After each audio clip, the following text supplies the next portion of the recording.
Hey,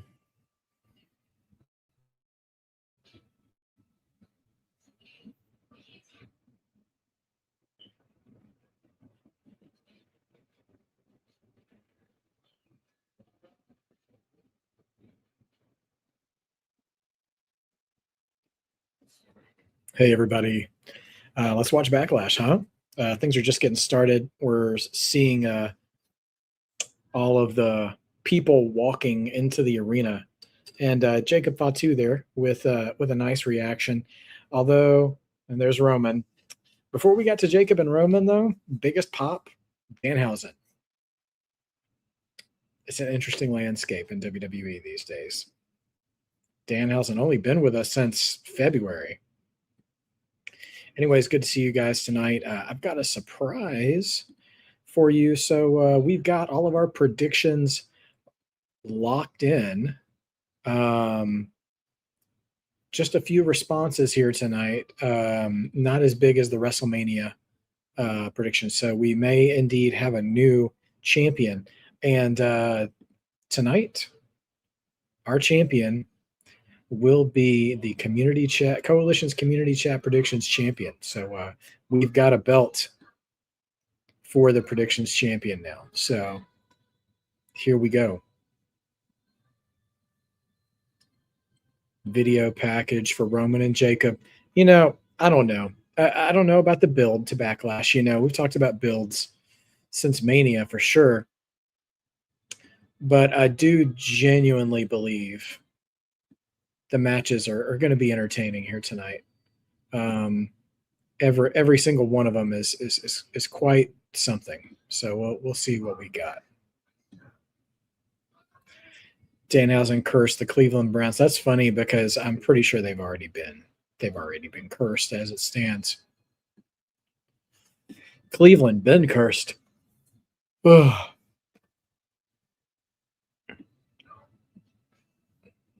All right. Good to say hi to everybody in the chat. Tyrell, good to see you. Zach Minger, good to see you as well. Dossie, hang in there, man. Hope you can join us for a while tonight. Sophie, as always, pleasure to have you here. Last name, good to see you too.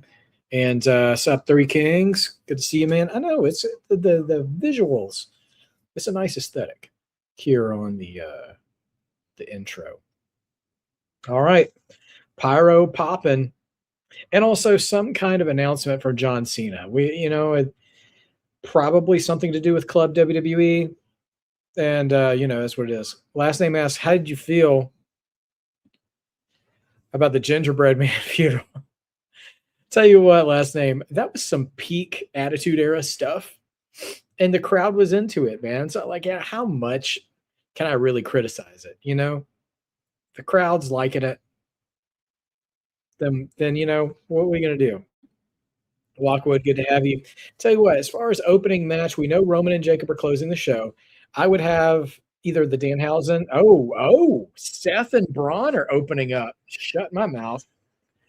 As I was saying that, I just remembered you guys brought it to my attention during the prediction show, but I was reminded today the first hour of the show is on ESPN2, so they will do something kind of high octane to open the show, and Seth and Braun will do it. I'm happy for Braun Breaker to get some of that ESPN exposure, because if there's anybody watching just on ESPN2, they're going to feel this. Seth Rollins got this Shield, Mustafa Ali, Mortal Kombat kind of mask. I'm not quite sure what this is, but it's not colorful anymore. He's been wearing straight black since he came back.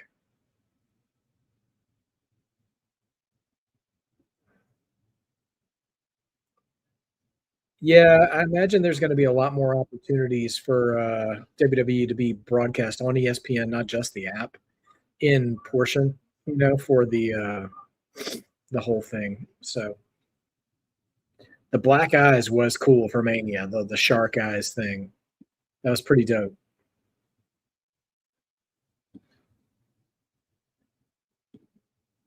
Pretty good. All right. Whoa, whoa. Lots of woes happening. Sorry, I don't think I was using the right mic this whole time. Jeez. All right. Let me just make sure. Can everybody hear me? I just want to make sure you can still hear me. I was using the wrong mic. I think do something like that for NXT where they do pay-per-views on. Thank you, Three Kings.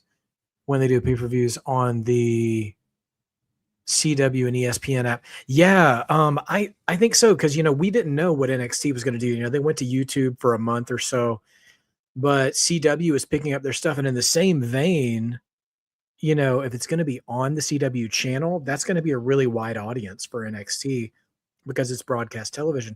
But if the ESPN app is also carrying CW Sports, then yeah, I mean they'll be on here just like the main roster is.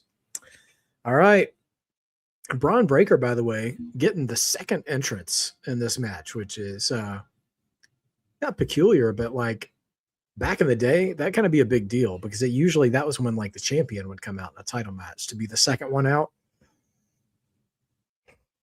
It was kind of a non-verbal communication. Okay, single spotlight. No pyro for Braun, though. Not that he really needs it, but all right, Heyman is here.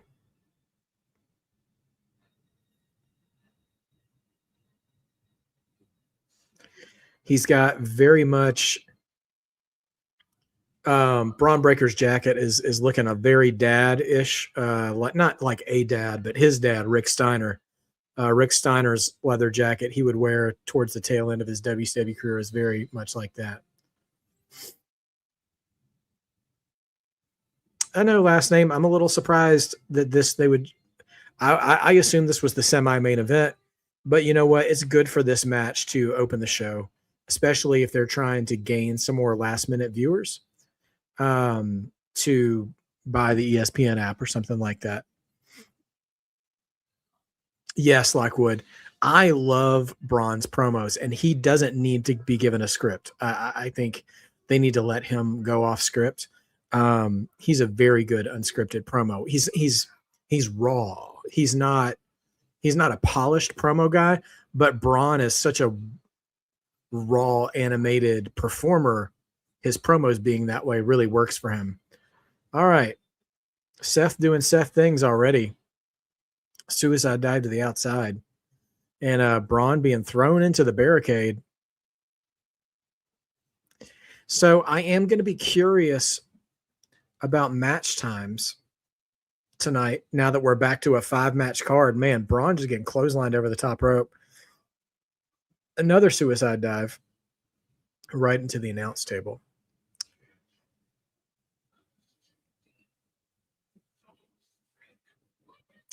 Interesting. Yeah, Braun's cousin, who is Scott Steiner's son, actually got signed after the NFL draft. So he'll at least be in training camp. If he doesn't make the team, maybe we'll see him in WWE, but we'll see what happens. Yeah, last name. I mean, I think it's definitely one of those two matches would be second. Do you think they would put Trick in the second match? I think Trick's going to be on the main card this time because Iyo and Asuka as a match could sell a lot of people to watch the rest of the show. But at the same time, the novelty of Danhausen might also sell people on the show. I don't know.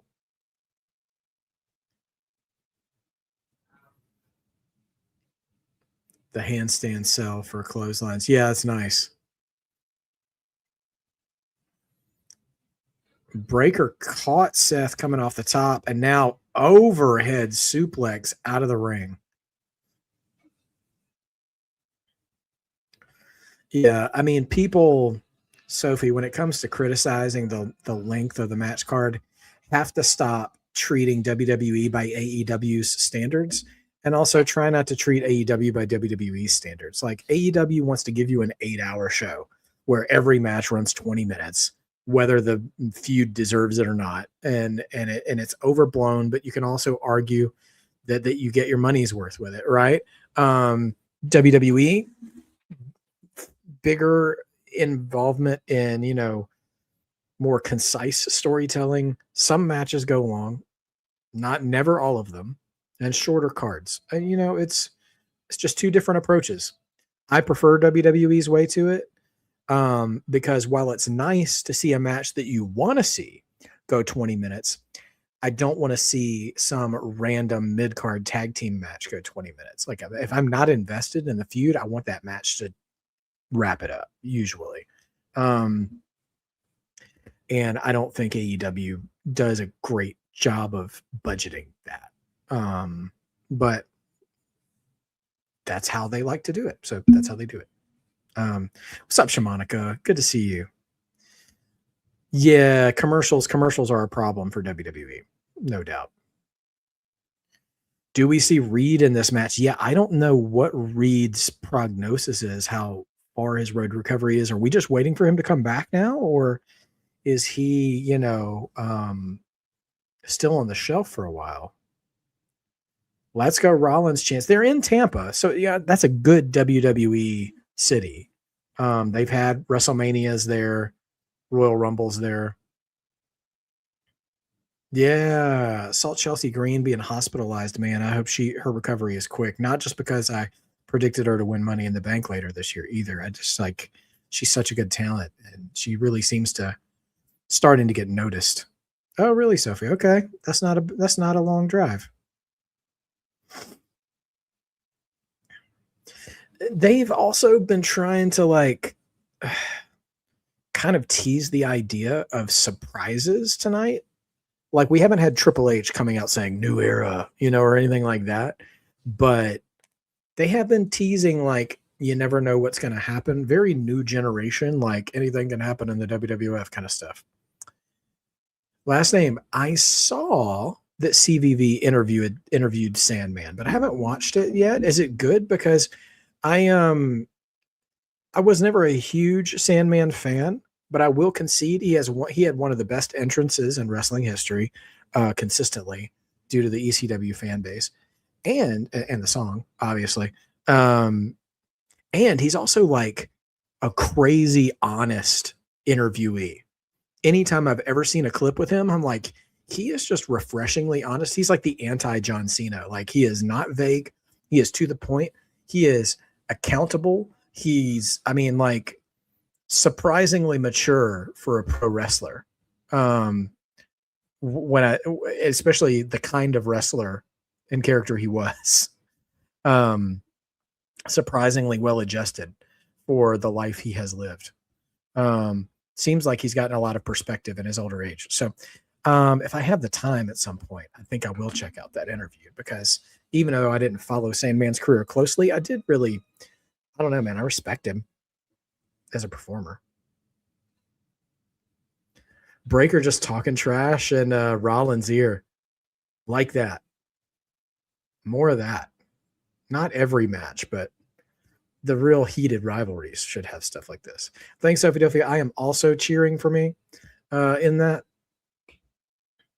Yeah, if we're all wrong about who the mystery partner is, and I swear, man, I really hope the mystery partner is not the gingerbread man. I saw the end of SmackDown, and I was like, no, come on, dude. Yeah.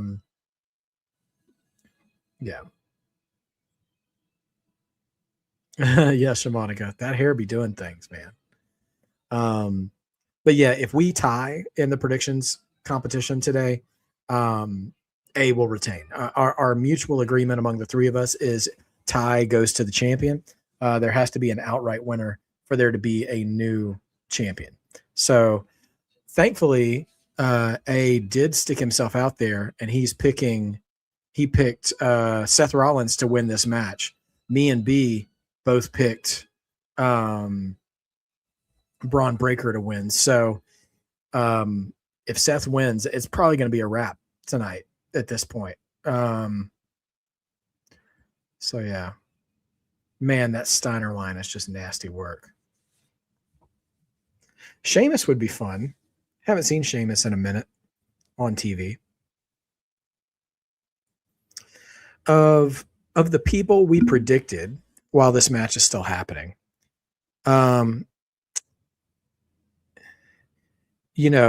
Nakamura or Rey Fenix for AJ, Obafemi or Mr. Iguana for Becky, and Carmelo Hayes or Matt Cardona for me.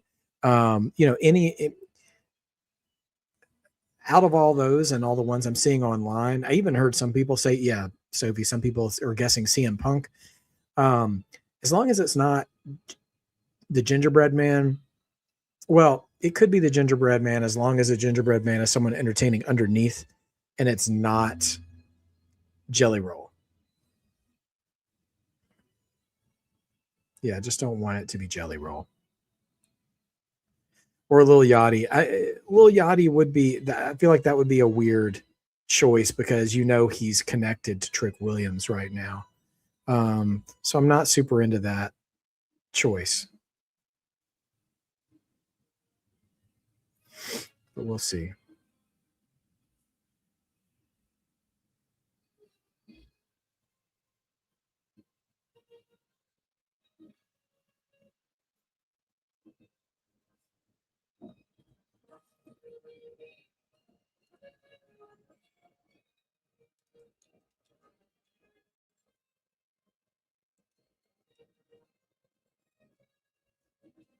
Only two.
Uh-oh. Oh, I'm not sure what Braun Breaker was aiming for with that bit, but he jumped into a super kick.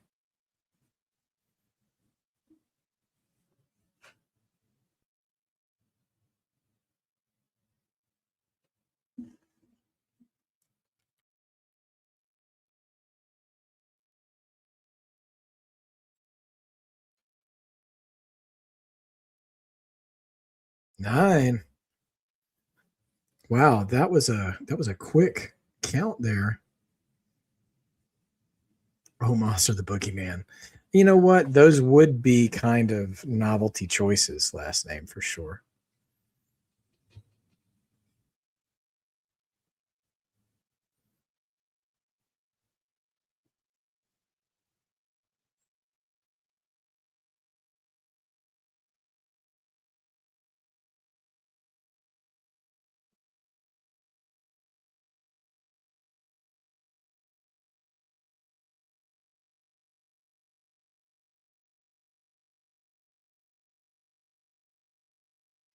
Swing and a miss.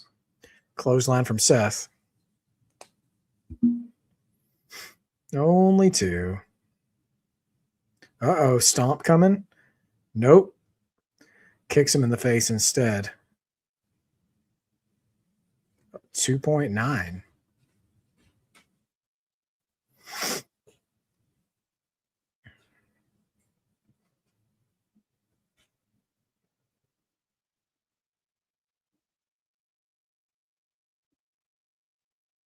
Hmm.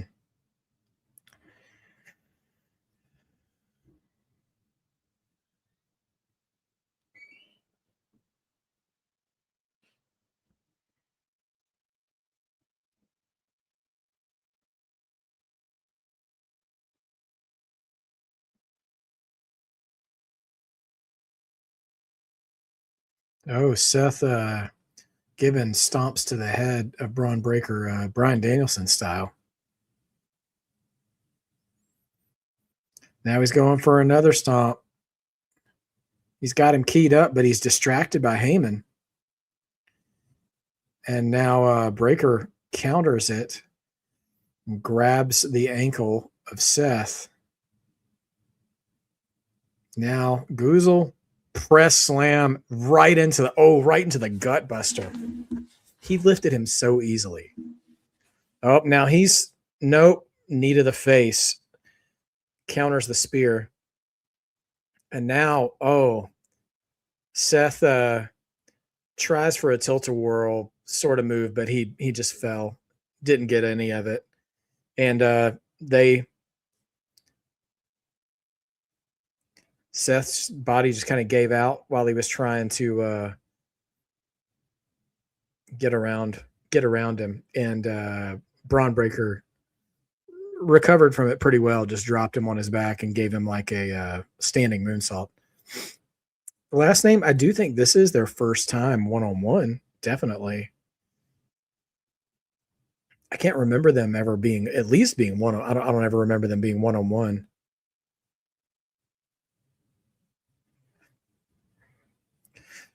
You know, I feel crazy saying this because he's always been a well-conditioned athlete, but I wonder if Seth is a little gassed. Uh-oh. Oh no, not a buckle bomb. Don't do the buckle bomb, Seth. And oh man, Braun ate that buckle bomb. Oh my gosh, but he Steiner lined the crap out of him. Ovation from the crowd. Crowd is definitely respecting the hands being thrown in this match. And I mean, he threw that Steiner line. Goodness gracious. This is awesome chance from Tampa. Tampa is here, man. They are here for this show. Over 15,000.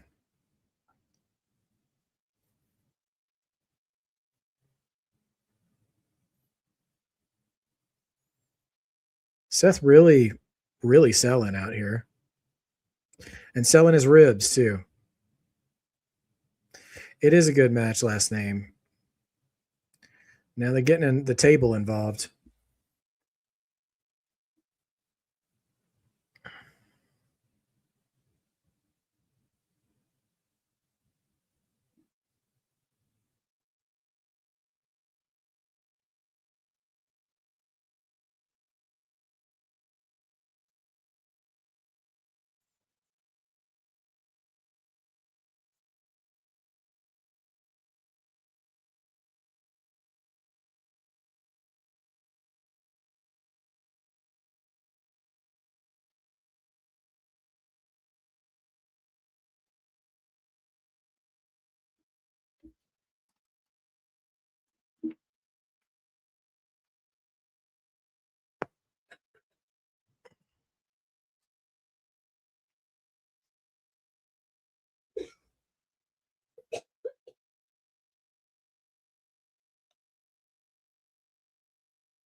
Only two.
Oh, Frankensteiner off the top.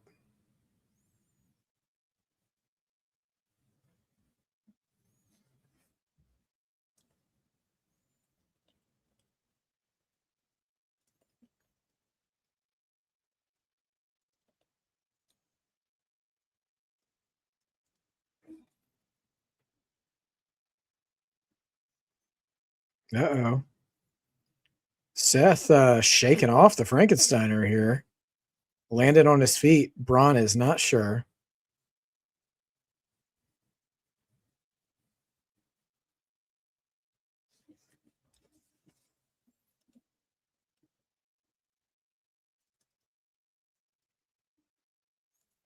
Pedigree. Boom.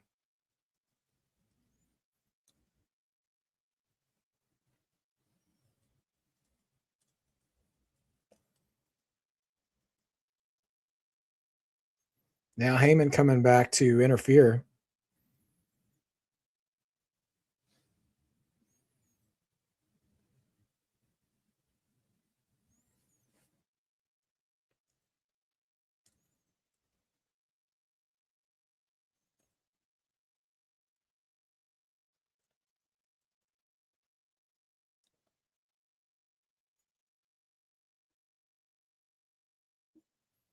What's up, Slam Tackle? Good to see you.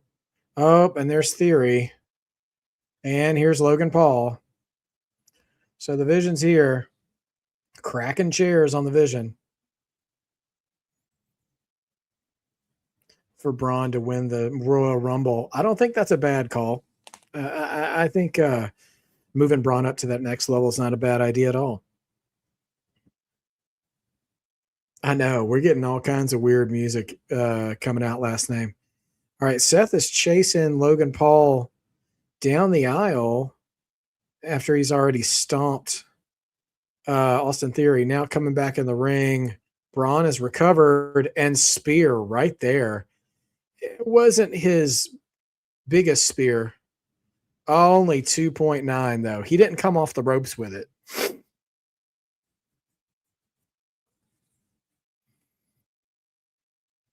I'm not loving the possible notion here that Seth is beating the entire Vision by himself. Like, notice we didn't get any Street Profits or Joe Hendry involving, interfering in this to help Seth, and Seth's by himself.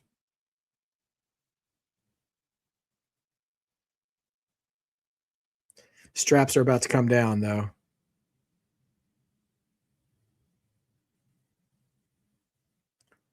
All right, coming off the ropes. Come on. Spear reversed into the pedigree. He did that to Roman all those years ago. Now Seth trying to, is he going to climb the ropes? Is he going to try to do like a top rope stomp or a second rope stomp? Oh, spears him right out of the air. Come on, Bronson. Not Bronson. Sorry, I read Dossie's comment. Coming after the ropes again. Boom. Spear right in the middle of the ring, hitting the ropes 3 times. Come on. That's got to be it. 1, 2. All right, A. You're down, buddy. You're down 1. Braun Breaker takes that dub. We might end up with a new champion tonight, ladies and gentlemen.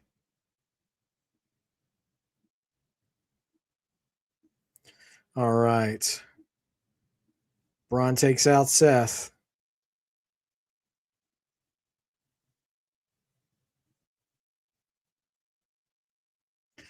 Now, everybody help me out. Was that 2 spears, I believe, that he hit? He hit the one. No, he hit 3. He hit 3 spears in that match. He hit that one.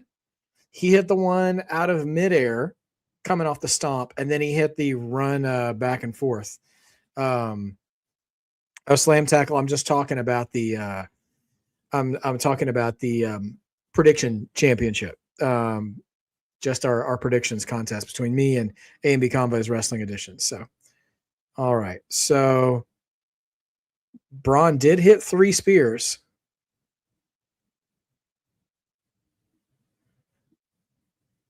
And Bron Breakker came away with the win. So there we are.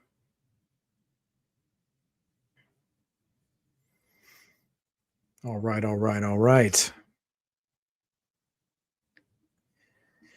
Yeah, no, we hadn't quite had the undisputed. So Trick and Sami is going to get the ESPN broadcast coming up next. So we love to see that. So Sami and Trick coming up next. Congrats to Bron Breakker for beating Seth clean. 2 title changes tonight. I mean, it would be a big deal. Last name. I don't know if we get any title changes at all, but we'll see what happens.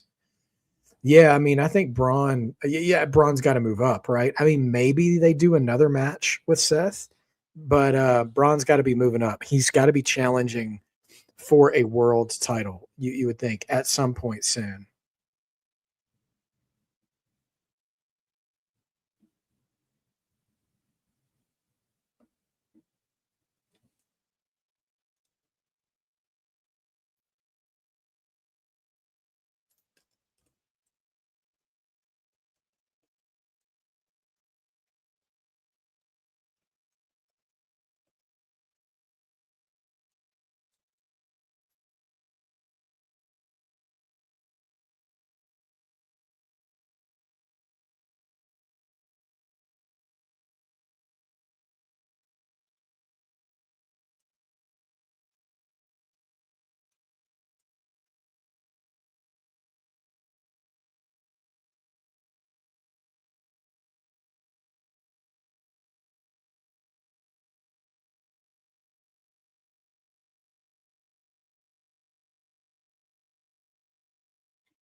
More ads. Wonderful.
Oh, goodness gracious. Okay.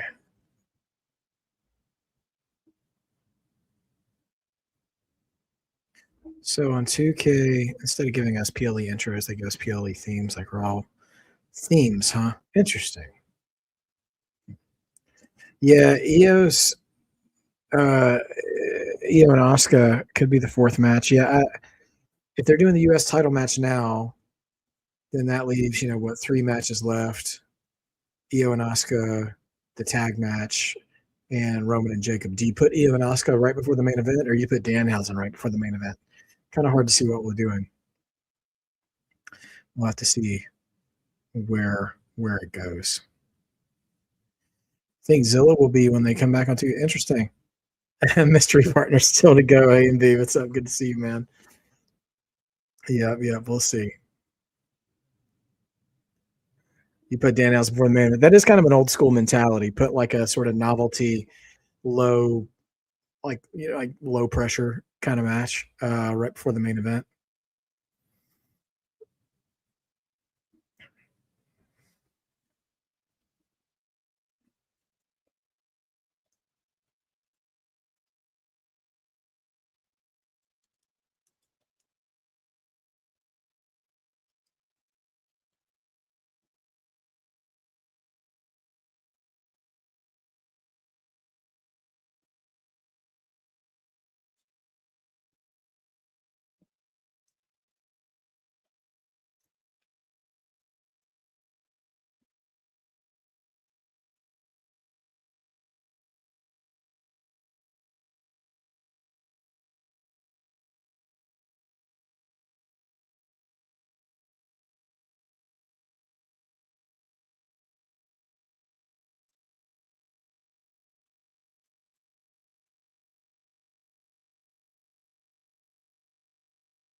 All right, here comes Sami and the booze.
Okay, Trick backstage with Lil Yachty.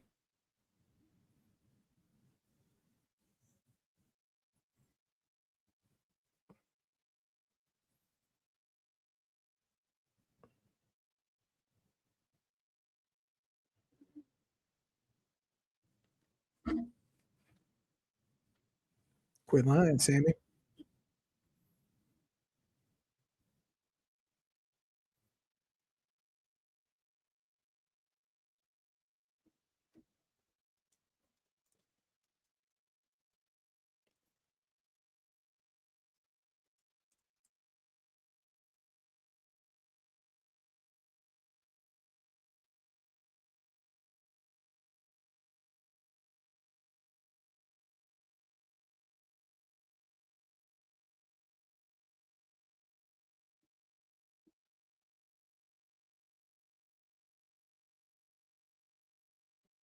Whoop that Trick. It's not the same without Booker T, I gotta say. Still really good. Really, really good. It's not the same without Booker T.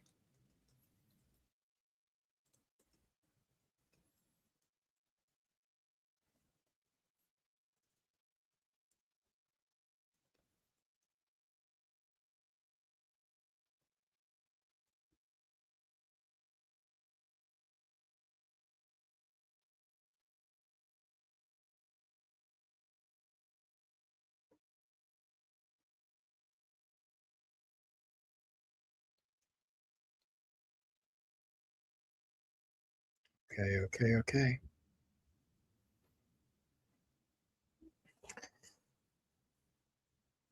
Yeah, I don't know why we didn't get more backstage interviews at Mania. They certainly had the time to do it. We get the decibel meter here for Trick Williams. Tampa's here for Trick. And Lil Yachty's still carrying the peppermint kendo stick, so to speak. Yes, Monica, they did the Uno reverse heel turn. They def rebelled Ricky Saints? Well, I mean, technically he is def rebelled already, but wow. Didn't know that.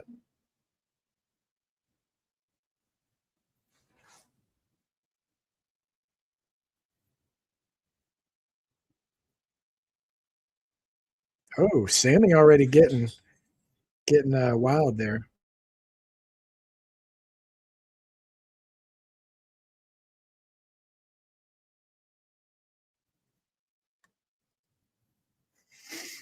All right, Daphne LaShawn reffing this match. Okay. I don't see a ton of ladies reffing men's matches that I can recall. Big whoop that trick chant still happening even after the bell rings. Trick very over.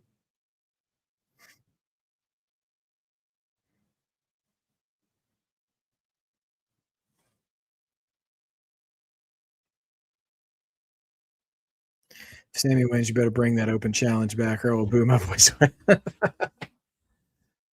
I gotta wonder if Sami would do that because, as you know, as a heel, it's a really heelish move not to.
All right, Trick on the offensive here. Jeez. Loud clothesline to the back from Trick to Sami.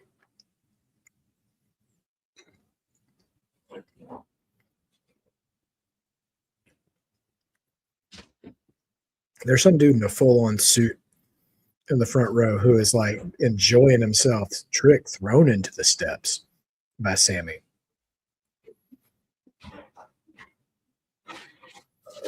Me, A, and B all went with Trick in this match. We'll see what happens. Sami's got the steps. Lil Yachty in the way. Yachty says, all right, never mind, my bad.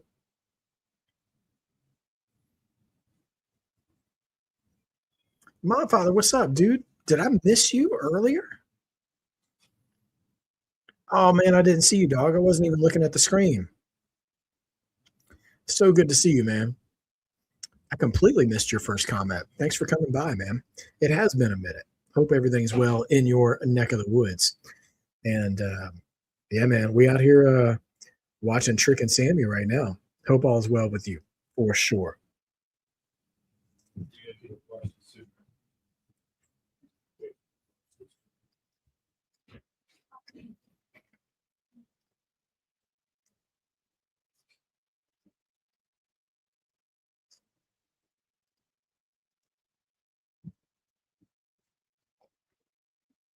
Sami in control now.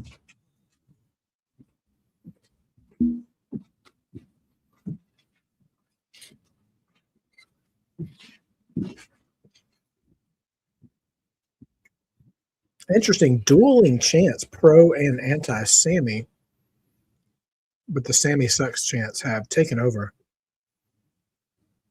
So we got that going for us.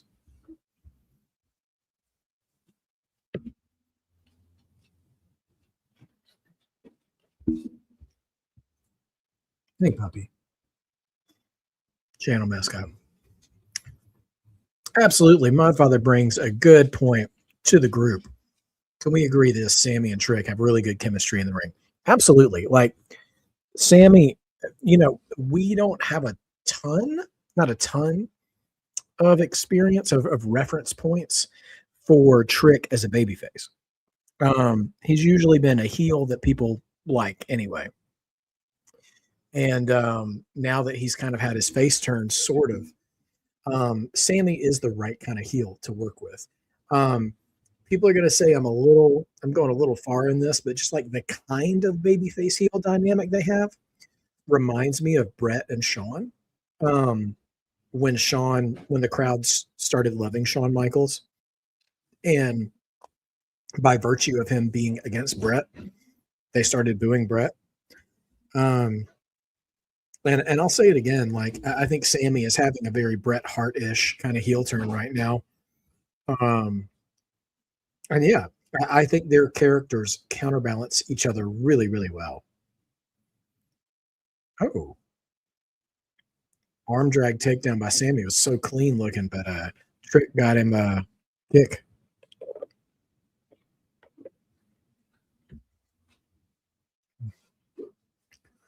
All right, Trick coming up. Oh, going for a trick shot. Don't call it a trick kick, Michael Cole. Trick shot. Man, big, calling it the bookend. New puppy afloat, French bulldog and poodle mix. Name is Betty White. I love that. What a great name for a dog. A Frenchie and a poodle, huh? Decent mix. I don't know how many of you guys have seen my channel mascot. He doesn't really come up to camera most of the time, but he's a boxer and lots of energy. But I think he's kind of keeping it cool today. All right, Trick's got Sami up here on the top rope, but Sami trying to fight him off.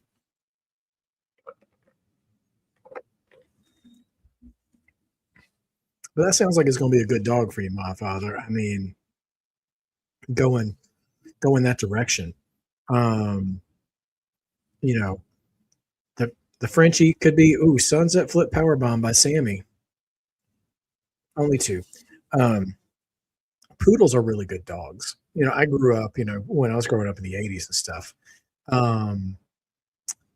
The poodle had a stigma of being kind of a girly dog, but a poodle is actually a really good breed. Good for families, good pets. And Frenchies are great too.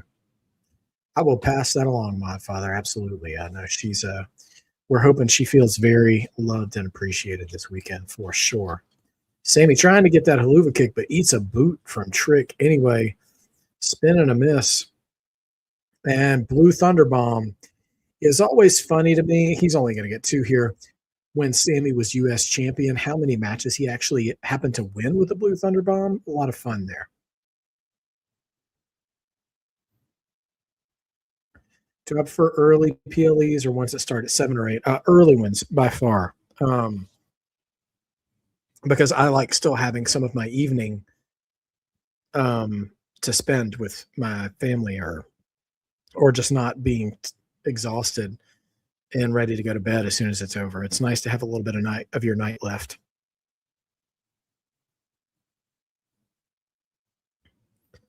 Springboard leapfrog. Oh, and Sami's knee gave out, but I don't believe him. I think he's Bret. Speaking of Bret Hart, I think he's Bretting him 100%.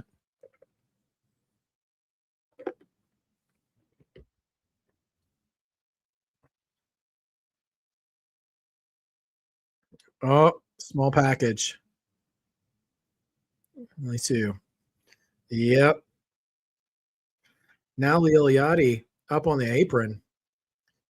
And now Sami uses he used the distraction to grab the kendo stick and smash Trick with it. Only two. Woo.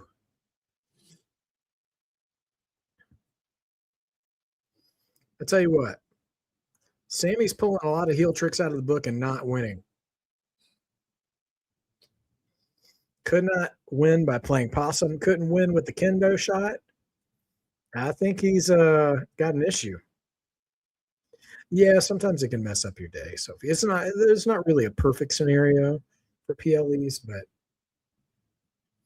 there's pros and cons to each one.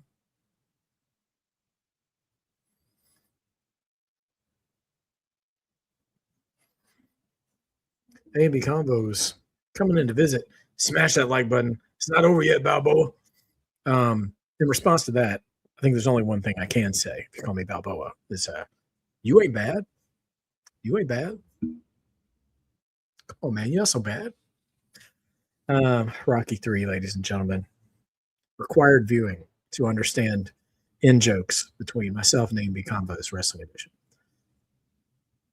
Ireland might host a WrestleMania. That would be an interesting first choice, well, outside of Saudi. I would think if they want to go to Europe for a WrestleMania, that London's got to be the first choice. All right, Sami trying to get, Yachty with a good kendo shot. Now a cyclone kick from Trick. 2.9. Love you too, Egg. Let's hope we keep getting a good show here. May not be a backlash, but everybody say it with me. I believe in Ricky. Ricky Saints, man. Good for him getting up to the main roster, dude. I was not surprised, but, of all the guys and girls that got called up, I didn't have him on my first go list. I had him down there a little bit longer, but good for him, man. He's up here. He's up here working. It's kind of nice that you get an occasional Sunday PLE every once in a while. It was only Sundays really back in the day. With the occasional like Survivor Series was on Thanksgiving night once or twice. Sami just dropped Yachty. Tell you what, man, Yachty is and he's taking kendo shots. Dang. Listen, Yachty is working like a worker. He's getting in there and selling for Sami.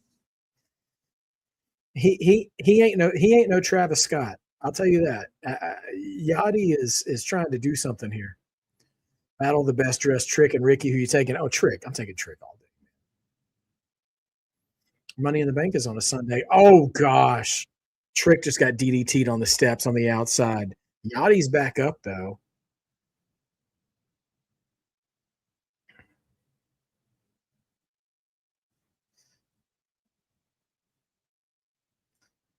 Yachty's looking at Sami.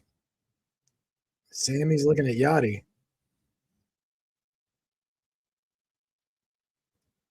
Oh, he's going to go for a haluva kick. Oh, he haluva kicks Yachty on the outside of the ring, and Yachty just crumpled like a stack of newspapers. I think that's going to undo him, though. Now he's got Trick lined up.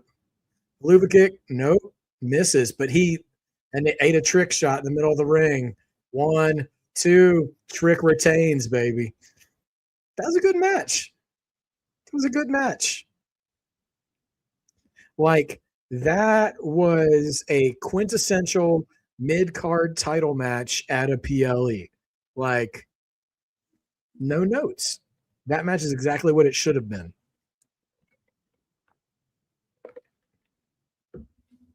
Honestly, it was a little extra because they did those kendo stick spots, those steps spots.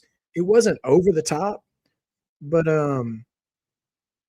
yeah, it was good.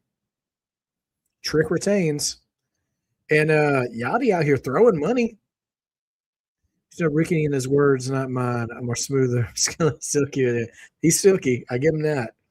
Silk the Shocker, man. He's silky. Oh gosh. All right. Well,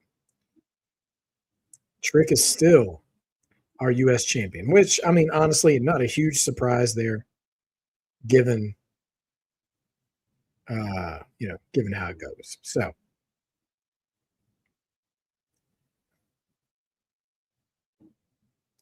All right, let's get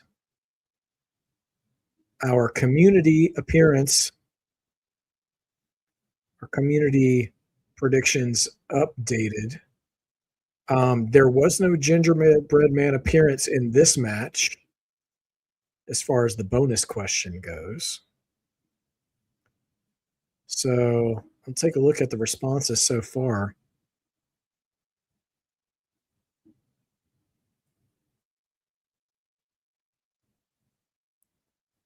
Sophie, let's see, last name, and Shamanica and Dossie. Okay, right now, everybody, we've got a four-way tie for the Coalition Community Chat Predictions Championship. So we'll see if there's some separation. And here we go for the main title. So we got, let's see, Dossie, Sophie, Shamanica, and last name. All four of you guys, all four of y'all are tied for the lead right now. So, and I think all of y'all might actually be in the chat at the moment. So, or at least have been at a certain time. So we got an ad break here. Hit me with some questions if you want while we wait for the main show to kick. Well, the main show. I mean, the show's already started, but waiting for the show to get kicking.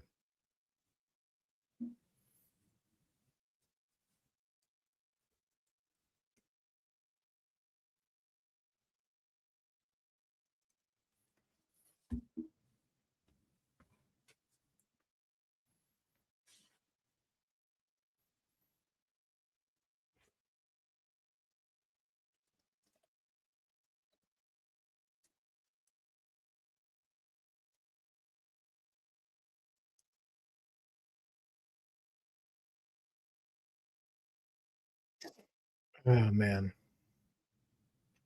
Yeah, the bonus questions were tough. I do try to make the bonus questions a little tough, just so there can be some separation in the points, because it can be really easy on these small cards to tie, because some of these matches, I mean, who knows what's going to happen, right? But they feel kind of easy to predict. We'll see.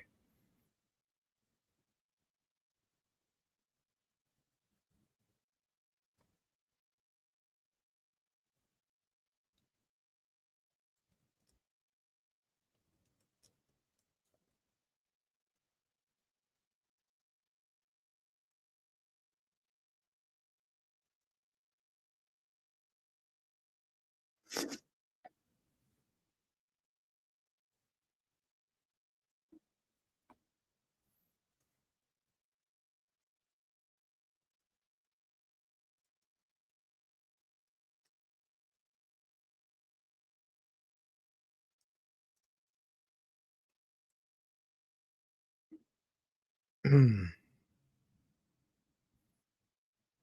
many points do you get at the bonus predictions, right? So the bonus question, let's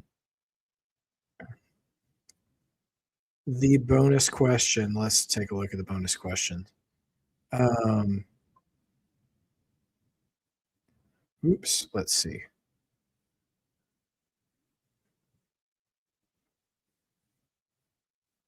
I'm looking. Sorry. So most questions are just worth 1 point. But there's a couple that are worth more than one, I think. Oh, I don't think did I make. So the bonus question for Danhausen's partner is worth 5 points. So there's that. Also, predicting the match order sometimes separates the crowd too.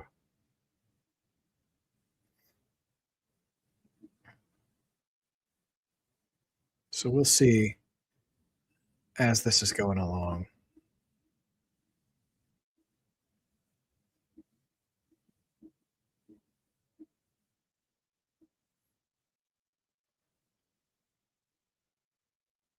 Okay.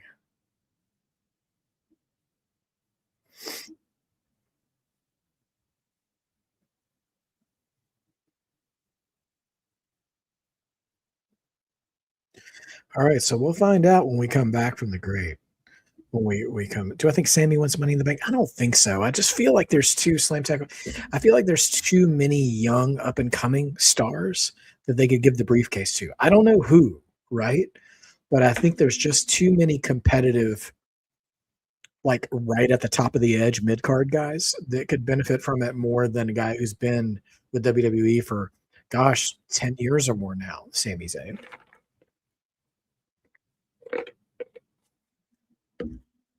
That's just my guess, though. But I wouldn't be mad, especially at a heel Sami being Money in the Bank winner. This kind of Sami.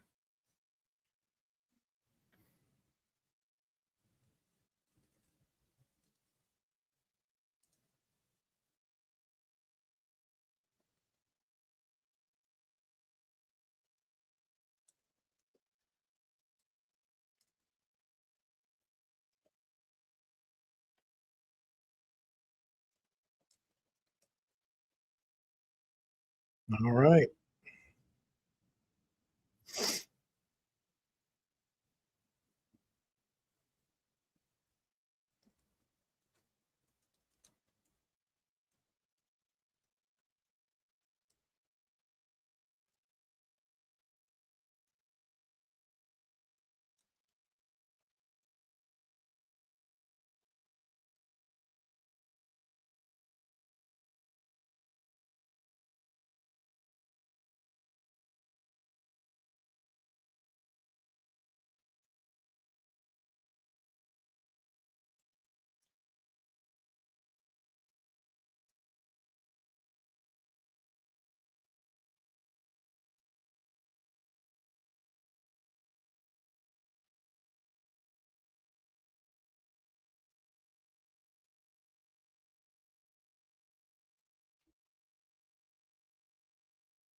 Okay. Oh, it's tag team match time. So it's time for the tag match, Hausen.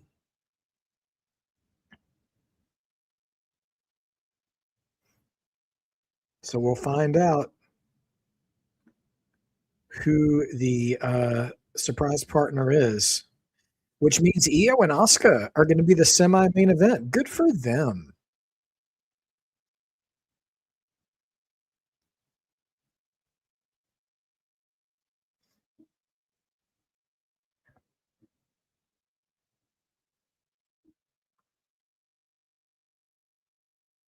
Okay.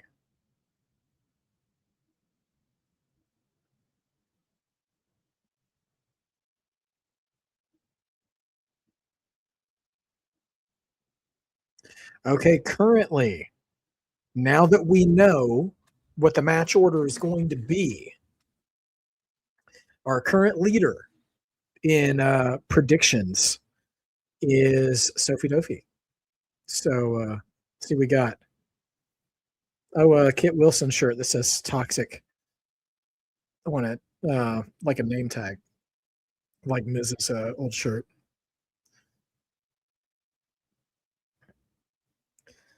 Okay, get ready for the Danhausen. Big pop for Danhausen when he was first on camera tonight too. Previews of coming attractions. Oh my gosh, is this going to be part of the entrance? WWE Studio Hausen present. Oh no, this is going to be ridiculous. I'm here for it. A very nice, very evil production.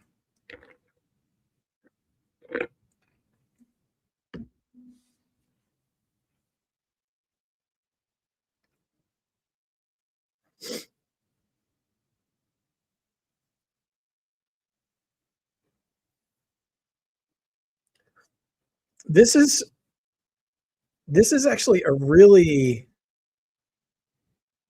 you put that guy over and he might be a transitional champion. I know. Hey, listen, Dossie, sometimes it's an Ultimate Warrior moment. What can we say?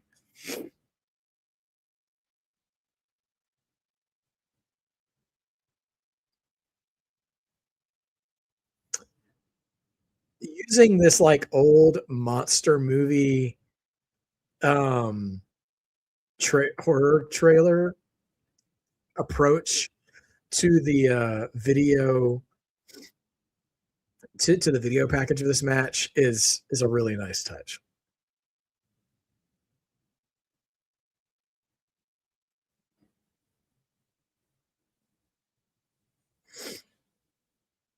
All right. Free human monies.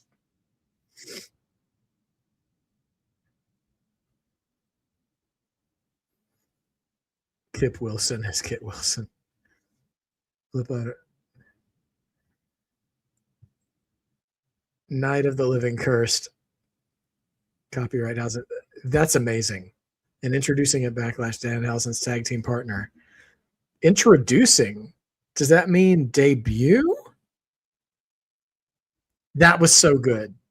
That was so good. Listen, we can complain about the things we don't like about WWE, but every once in a while they give us stuff like that, and it's like they still got it. They still got it. All right. I imagine Danhausen comes out first, and then we see the partner.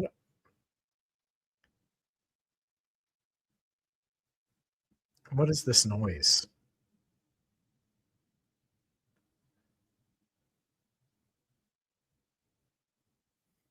It's the door again, or the crate. Is it the crate again?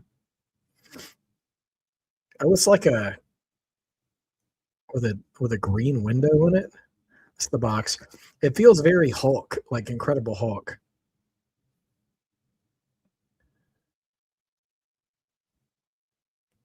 Listen to that crowd. They freaking love Danhausen. And he's coming out in the car. I kind of miss the midget Hausens, if I'm being honest. Oh man, dude, Dossie, if the partner has the Danhausen face paint, they had a Danhausen face painting station outside the arena today. So like they could do it. Oh, he does. It's a cloning machine.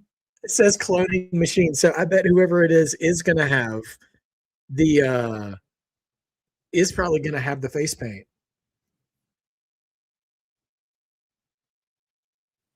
What if the gingerbread man had Danhausen face paint on him?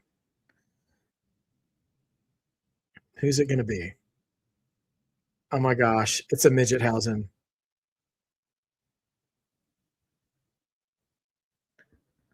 This is very doink and dink coded.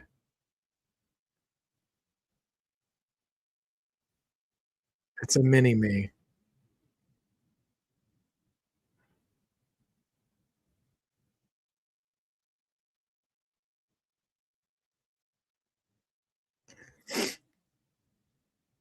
Here's the thing.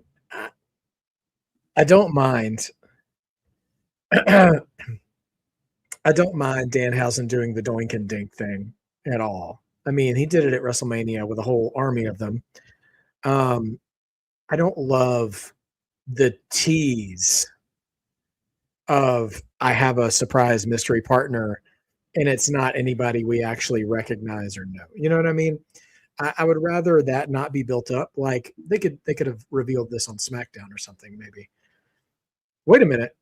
Is he driving the clone back out? Or okay.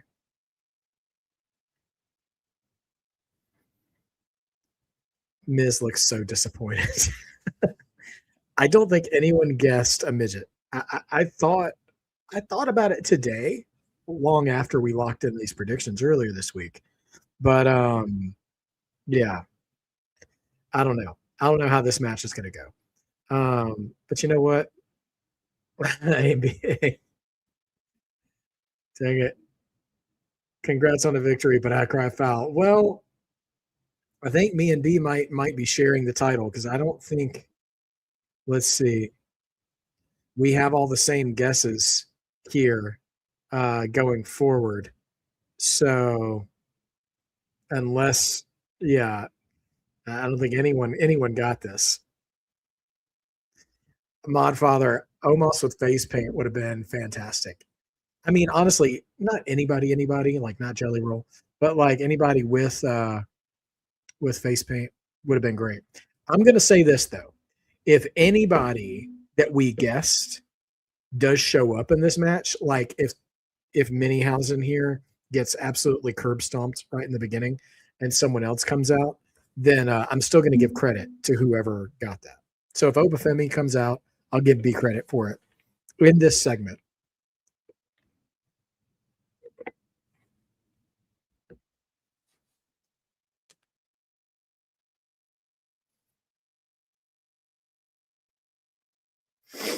Minihausen. Okay. Some agility here from Minihausen.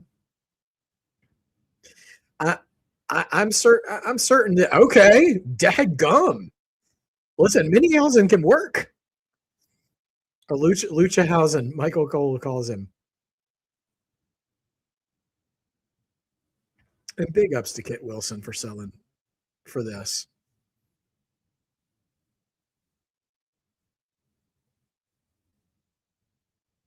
He's fast.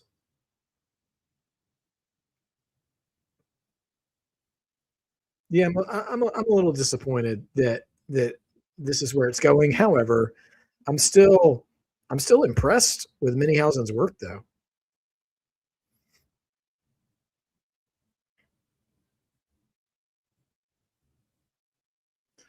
I wonder if Minihausen will show up in AAA at any point.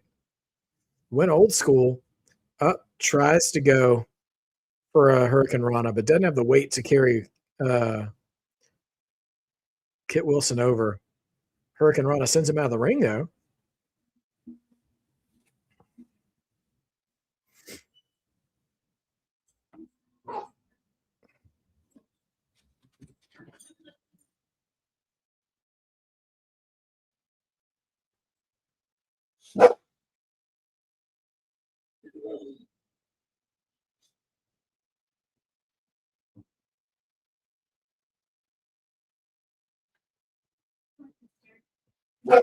Your sister?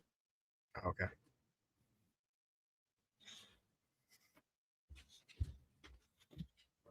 Man. Clone from Brie Billis.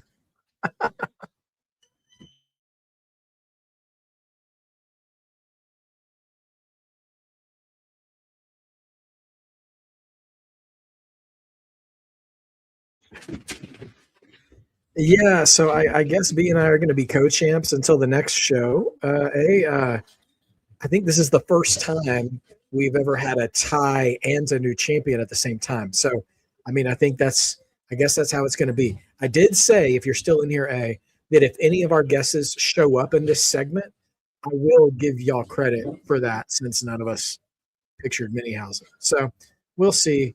We'll see what happens at the remainder of this match. But if that ends up being the case, yeah, B and I will be co-champs until the next show. And maybe, I don't know, we can talk about this offline, but maybe we can figure out a way to have some kind of tiebreaker where we can avoid ties going forward. We'll see what happens.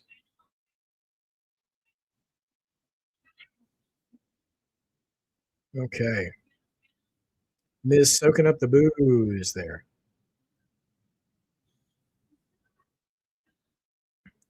And he says, "This is baloney, but I will accept the results of this prediction has now been certified and ratified by the states." You know what?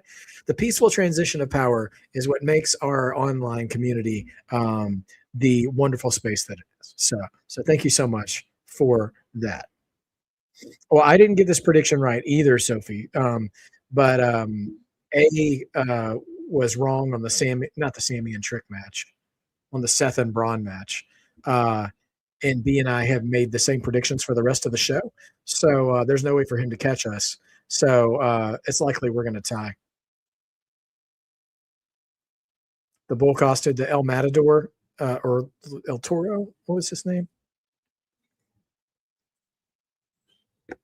El Torito. How could I have forgotten that? Because there's a popular Mexican restaurant in the neighborhood called El Torito. And I think about the little mini wrestler every time I drive by it. Crowd is into this though.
Uh-oh, curse.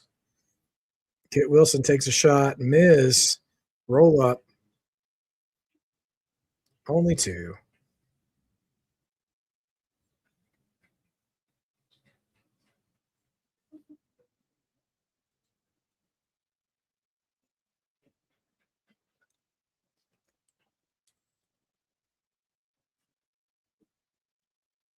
Whoa, big Hurricane Rana sends Kit Wilson right out of the ring.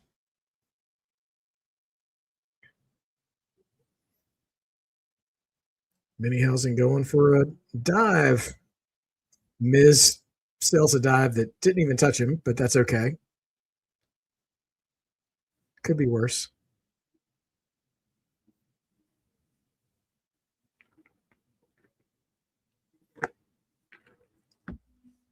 Danhausen chasing Kit Wilson down the aisle.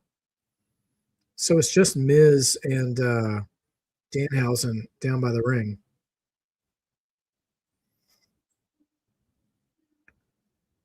What is he doing? He's going to take Danhausen, throws him back into the clone machine. And now, oh my gosh, I know what's going to happen. Somebody else is going to come out. Somebody else is going to come out. Somebody else is going to come out. The chat. This game is still. Are you still here? Because the game still could be afoot. Or there's going to be more. Now there's more.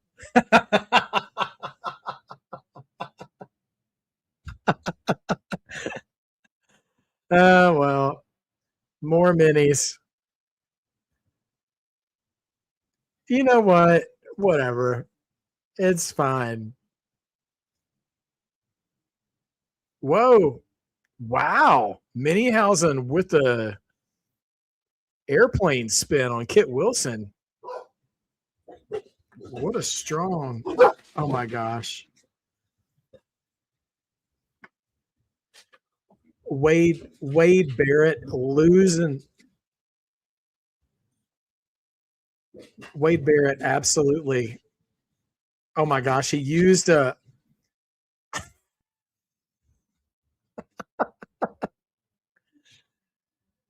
Oh wow, it's so hard to call this action. First of all, Wade Barrett losing his mind that Danhausen used the Wasteland, his old finisher. He tried to curse Kit Wilson. Kit Wilson held up a mirror to bounce back the curse. What am I recapping right now? And Miz hit a huge skull crushing finale on Danhausen, who then kicked out thanks to Miz, thanks to Danhausen saving. Bad News Barrett, yeah. Wade Barrett's on commentary. Oh, sloppy Thez press from Danhausen. Big clothesline from Danhausen. Kit Wilson coming in and a clothesline out to Danhausen from Danhausen.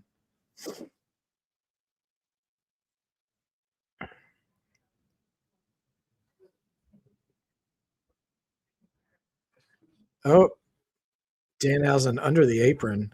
Oh, he's got a fire extinguisher. This has got to be a DQ. The ref is staring right at it.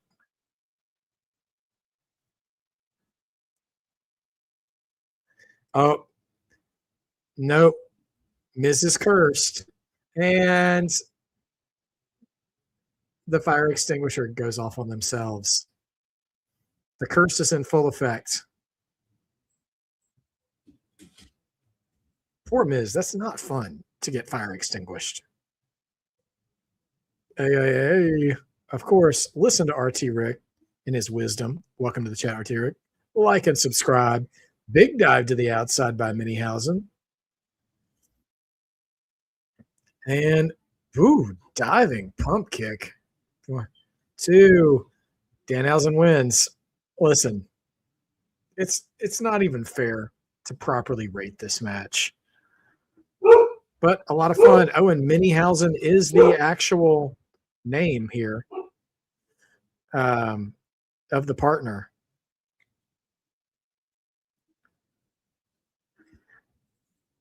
I kind of like that Cole and Barrett are arguing over whether or not this is wrestling. They're totally trolling the IWC, and I love that.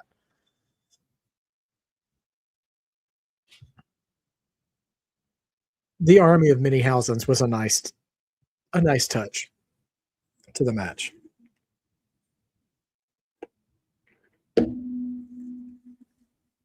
What are you going to do? Oh, yeah, it was absolutely a comedy match last night. And you know what? I don't mind comedy matches when we anticipate them being comedy matches ahead of time. When we know Danhausen is going to be involved in Miz and Kit Wilson, like, yeah, there's going to be a lot of ha-ha and silly stuff. And we know that, and that's okay. But, like, say that versus, like, the first Nitro of 1999 where Hogan and Kevin Nash did the finger poke of doom. I wouldn't say that was a comedy match, but it was, like, silliness when people were anticipating an actual match. And that is stupid. That stuff is bad. But when they deliver a comedy match, when you're expecting a comedy match, like, yeah, that's fine. It's all good. So, a good time had by Danhausen.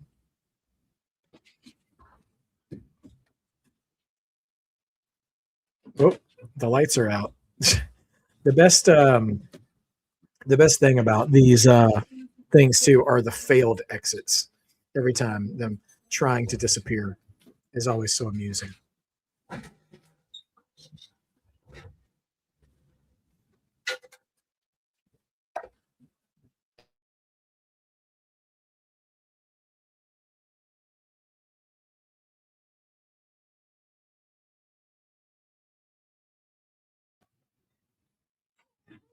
Breaking news with a special announcement.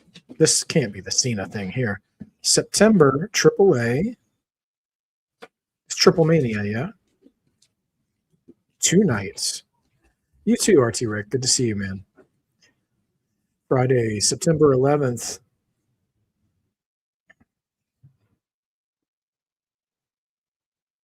Friday and Sunday. A 2-night Triple Mania. Friday and Sunday. So there's not one on Saturday. Interesting. Huh. 2-night triple mania. Yeah, Minihausen. Honestly, I like that better to have Minihausen in the ring more than Danhausen. Danhausen, I don't watch him for his in-ring ability. I don't know many people who do. He's a phenomenal character wrestler, and wrestling needs those. And so he should just lean into what he's good for. And I think he does, so far, at least in his WWE time. All right. Yep, there's Roman and Jacob. You're right, Shamanika. They might have their regular weekly show on Saturday. I wasn't thinking about that. Ortonhausen. Oh, then that could have been interesting for sure.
Okay.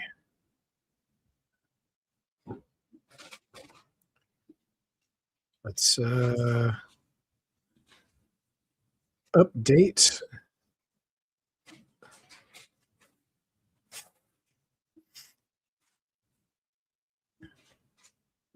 Update the old spreadsheets here.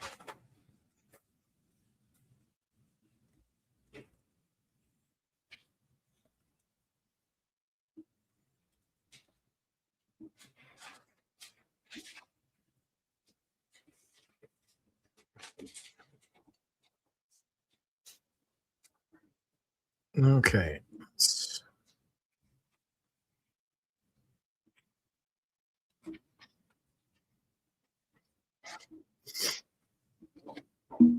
Okay. Let's see.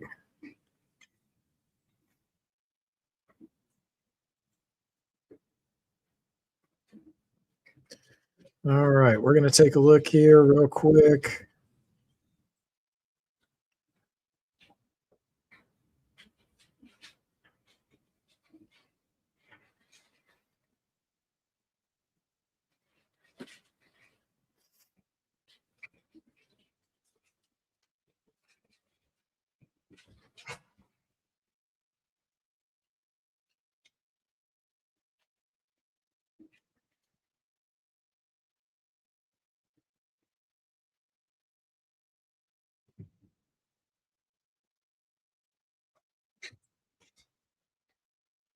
All right, so currently in the lead after that match is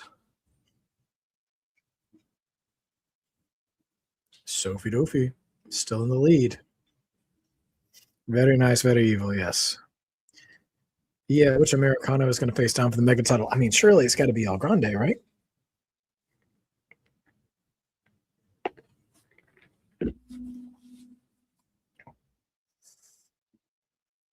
Okay. We got 2 matches left. We've got a blow off of Iyo and Asuka, and of course, Roman Reigns and Jacob Fatu in the main event.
All right, here comes Iyo Sky. Time for our ladies' match of the night.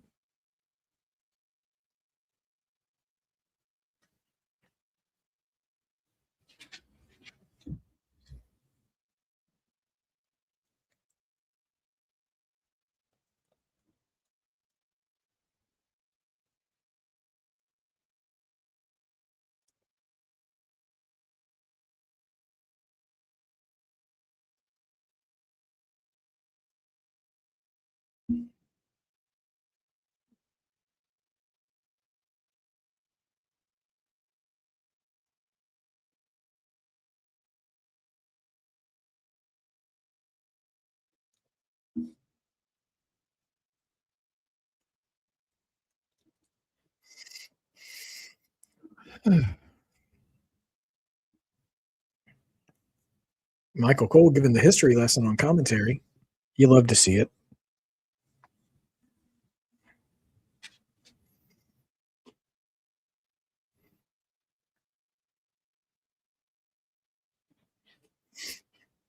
I wonder if we just get a straight up one-on-one here because, Kyrie obviously not there anymore. Rhea has kind of moved on to SmackDown.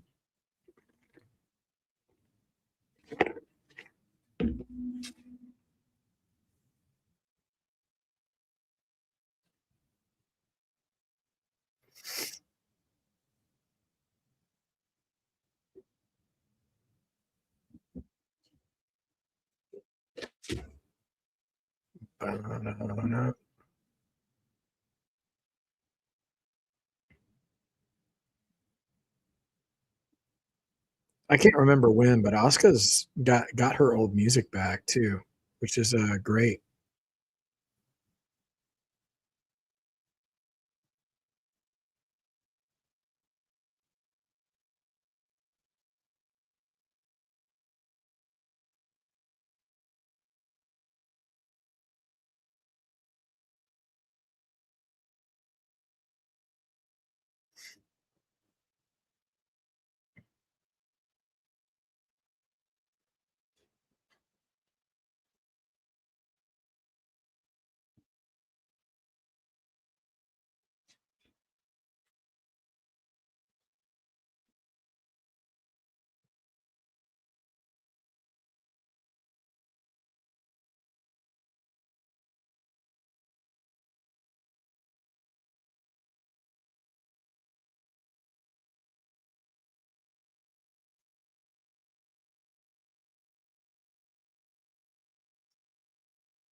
Asuka's gear looking pretty cool.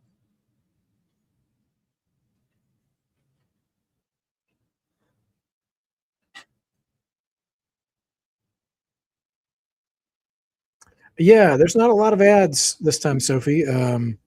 It's been a pretty clean show. I mean, we're an hour and a half in, and this is the next to last match. I mean, we might get this could be like an episode of Raw, 2.5 hour show.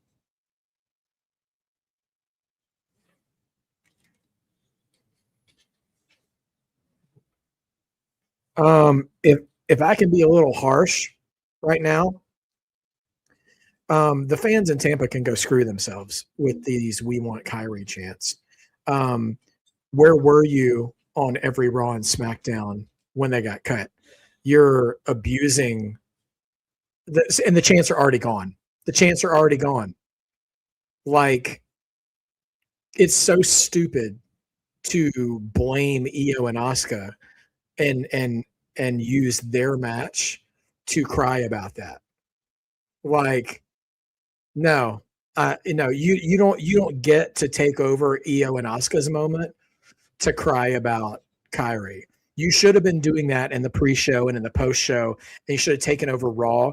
Why don't you have some cojones and interrupt a Roman Reigns promo to chant about Kyrie? Don't you dare try to act like you have some kind of moral high ground as fans and chant "We want Kyrie" when Iyo and Asuka have been busting their butts. So screw those fans. I don't care for it at all.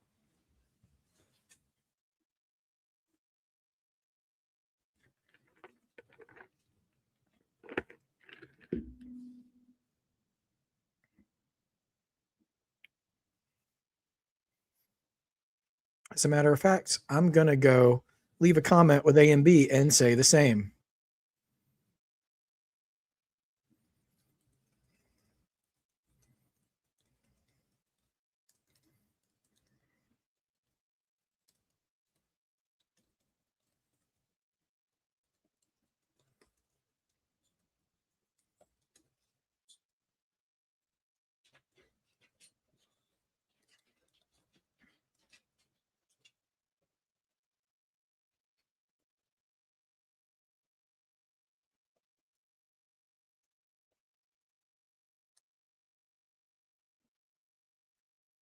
Oh, you know what? We probably are going to get the John Cena announcement.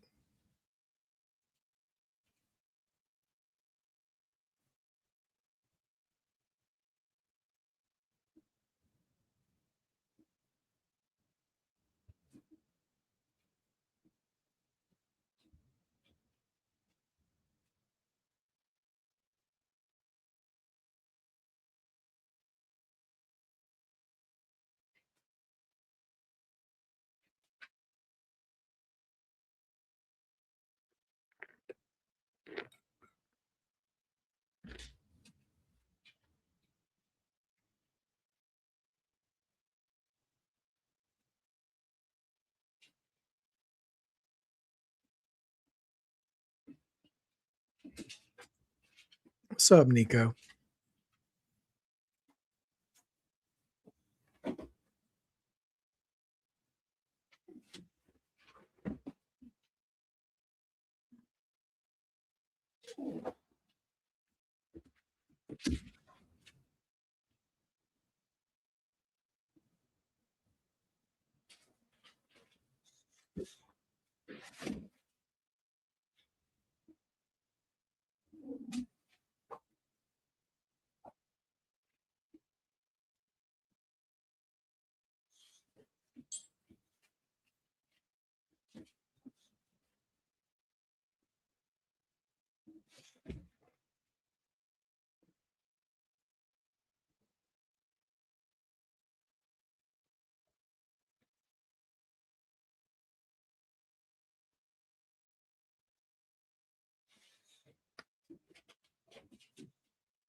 Asuka firmly in control here.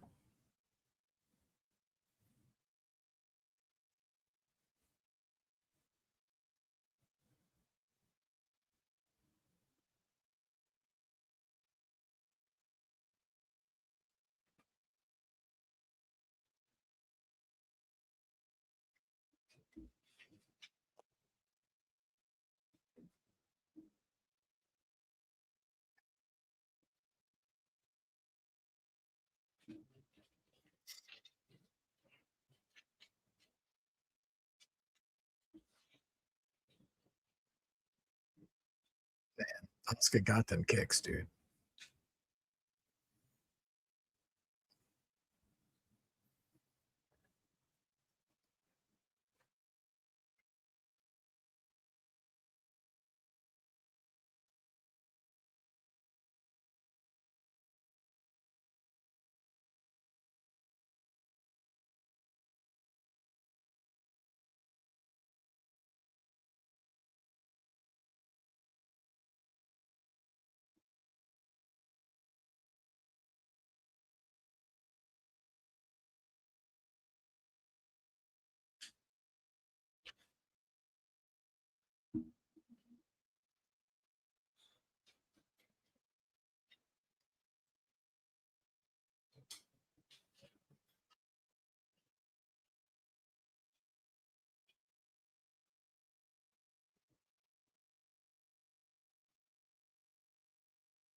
Man, Iyo eating those kicks.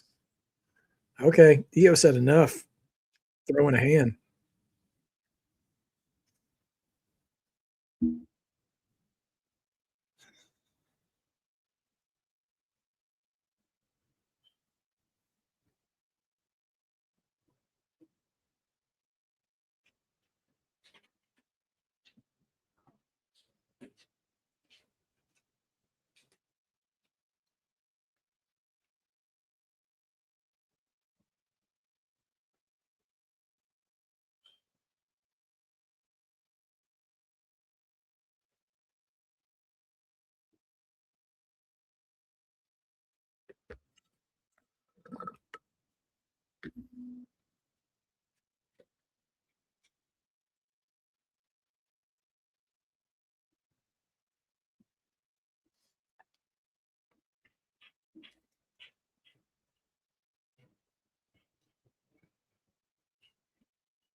All right, Iyo hyping it up here.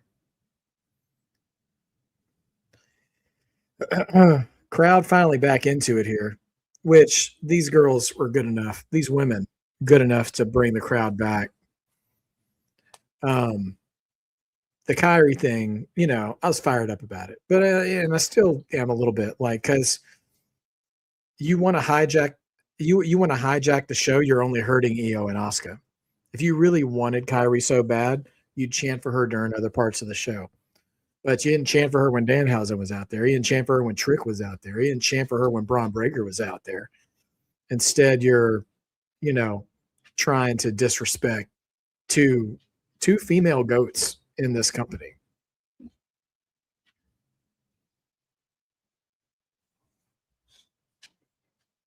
Dressed like the Tampa trees or Mr. Iguana. I know, there is a sort of Mr. Iguana quality to Asuka's gear, for sure.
Ruining your own excitement by chanting Kyra. Be patient for the shot. Yeah, I mean, like Kyrie seems to be gone. If she's coming back, maybe she will. But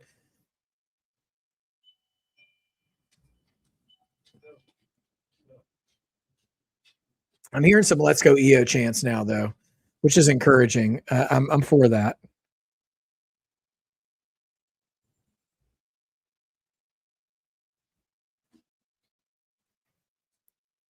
Ooh, Asuka going for the Asuka lock. She got a. Yeah, you think it might be a one-time thing? Yeah.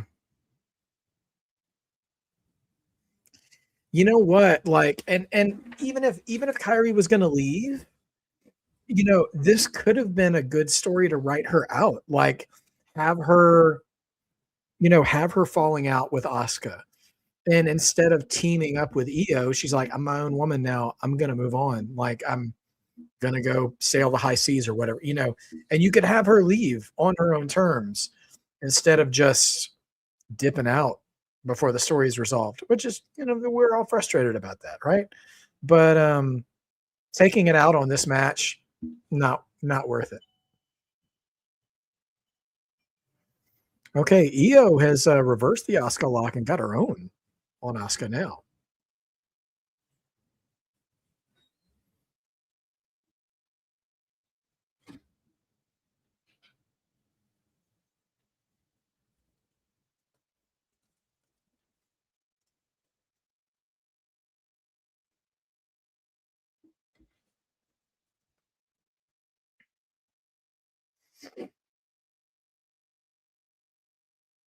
Yeah, for sure.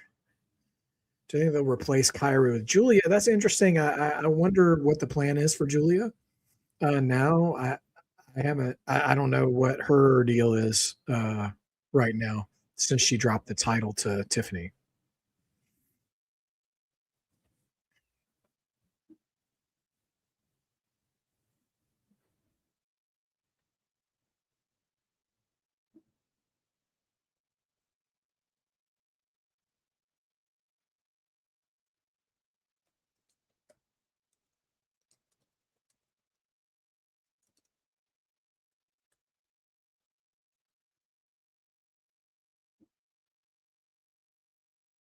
Hmm. Julia Neo.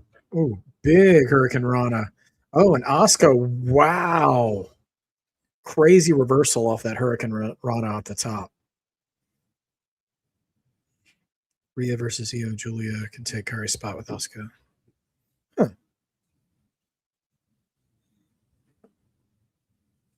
Yeah, Asuka and Julia together as a team wouldn't be bad either.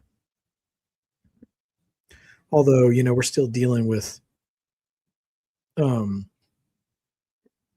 doesn't Julia still hang with Kiana?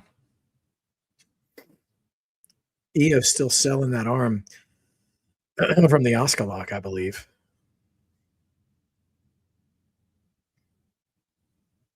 Fans chanting for Iyo.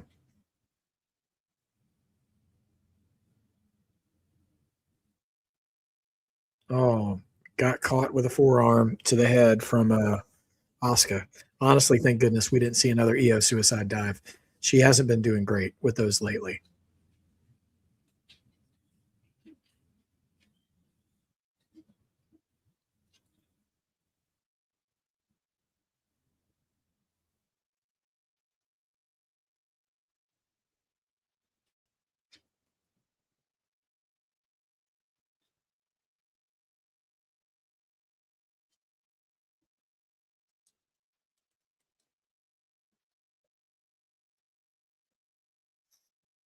Oh, went for a mist, and Iyo blocking the mist.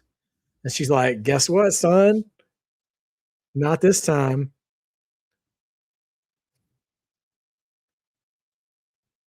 Oh, wow. Not exactly a dragon leg whip, but drops her right on the table. They need to get in the ring, though. The ref is counting. Big high cross body.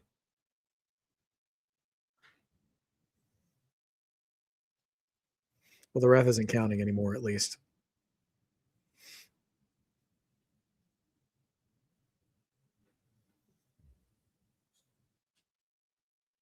SmackDown Women's Division has been fired with Rhea being champ and Jade being champ. The division were really heels, and they saw Charlotte and Jade appeal image. Yeah, I mean, there's a whole lot of potential over there in that division. Iyo hits that emote.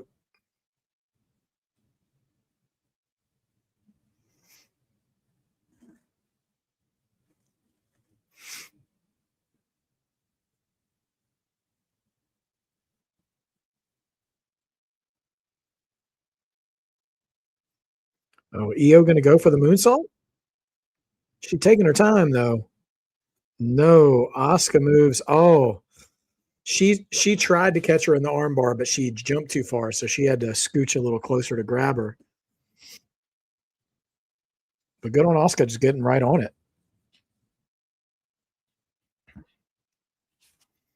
Two. Oh, now she's transitioned her into the Asuka lock. Io's got a bad. Oh, that's not a tap, is it? Her arms flailing.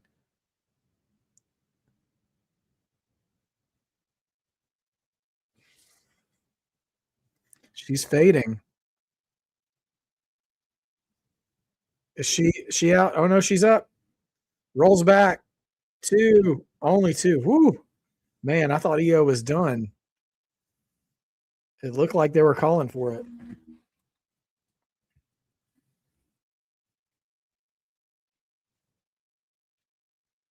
This is awesome, Chance. See, this is a fickle A crowd. Started with we want Kyrie to this is awesome. Like if you just sit down and shut up and like watch the match, you'll find out this been awesome.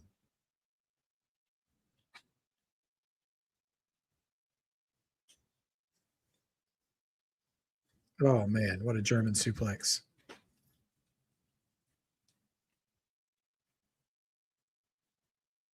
Man.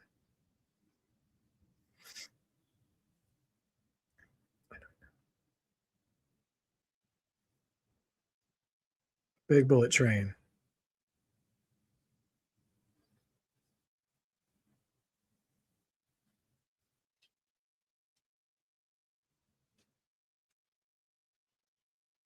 Boom. Nails the moonsault clean in the middle. Iyo wins.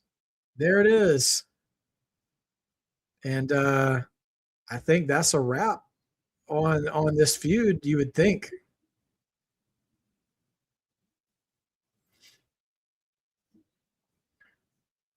So there we go. And it's a pinfall victory for Iyo Sky. Good match. I mean, I didn't expect anything different. Well done, ladies. Well done. So that leaves us with one match left as we are almost 2 hours into the show. So yeah, I think we're tracking. We are going to have that Cena announcement. We haven't had that yet, whatever that is. And then the main event, and that'll be pretty breezy PLE.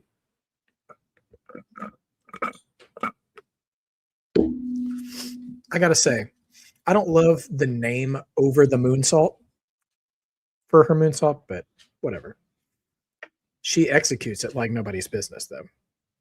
Oh, Io's still in the ring. She bowing to Asuka like respect. Is Asuka actually standing ovation? Asuka looks like she's crying. Oh, Iyo and Asuka hugging in the ring. Please don't let this be a swerve. Just give us a wholesome moment.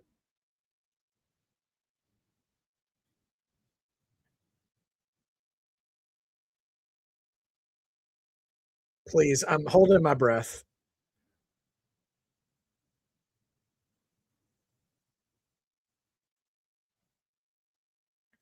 Okay, I'm gonna try to breathe, but we're we're lingering on this.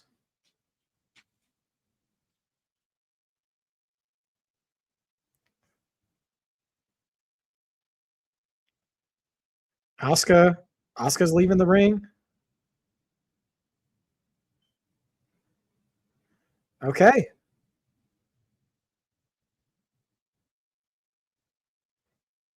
That, I mean, it was wholesome. It was sweet, but did that feel like there was a little more finality to that for Asuka? Man, I'm not ready to say goodbye to Asuka if I, I don't know. Man, well, good match. Nice, kind resolution at the end. Wasn't expecting that to end well. Skinner, Steve Kern, love that. Danny Spivey, Waylon Mercy. There's Steve Kern.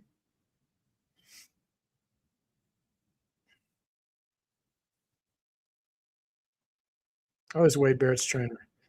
Yeah, Sophie, that's what I'm wondering. Like, it felt like a little goodbye for Asuka. Oh man, I hope not. But unless she wants to hang it up.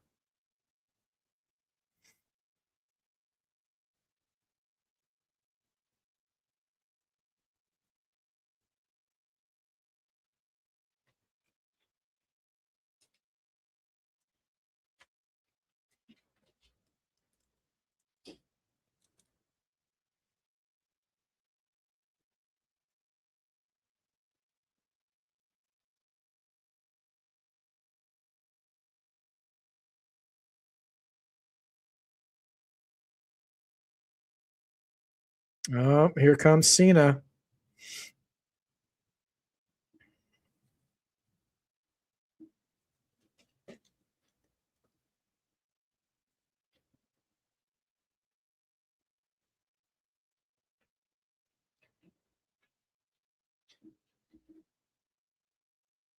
Here we go.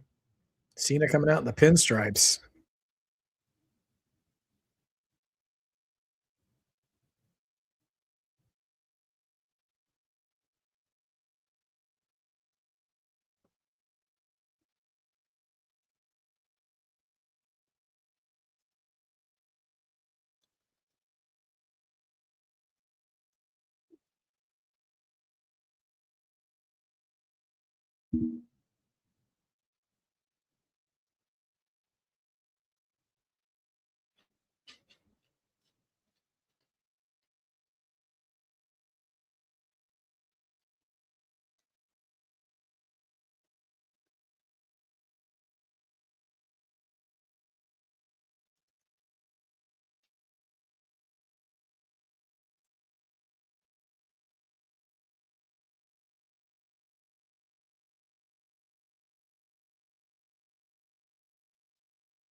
Okay. It's Cena time. Dossie, I agree. I mean, that's the thing is that like, and I mentioned that on our prediction show that like it deserved, it was worthy of a WrestleMania spot, but at a spot like Backlash from a smaller card, it gets more time, it gets more attention.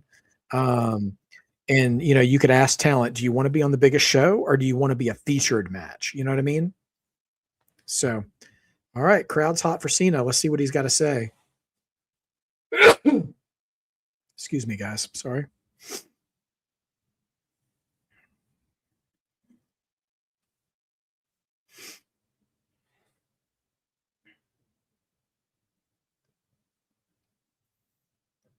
I'm glad WWE approved the France roster every time. We don't think there's a protest for a release.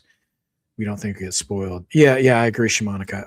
I don't think the fans need to get in their heads so they can just hijack a show and get what they want, because they'll do it for anybody at that point.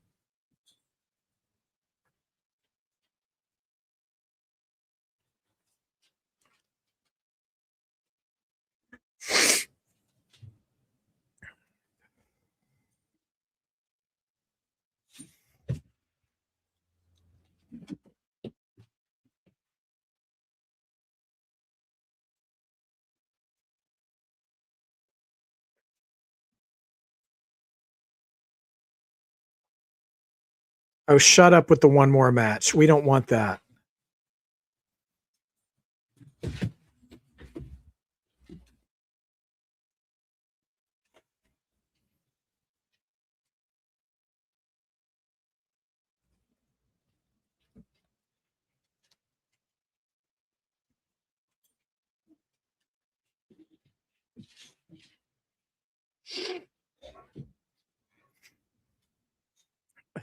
People booing the final Cena match. Still not over it.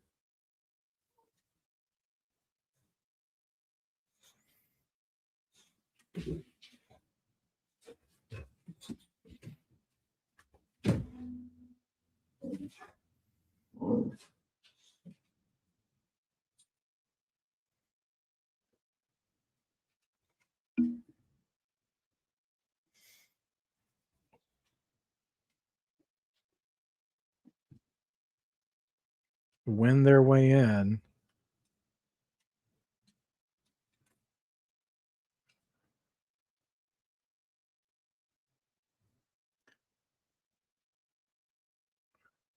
Okay, he's putting over, the brainchild of his last Saturday night's main event, the tournament, the NXT stars. Where's he going with this? Putting over Soul, putting over Javon. Okay.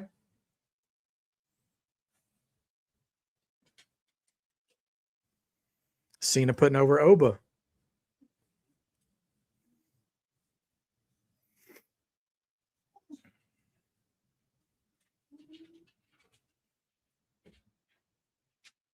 Loud chants for Oba. All three of those names are over with the crowd, but Oba is at a different level.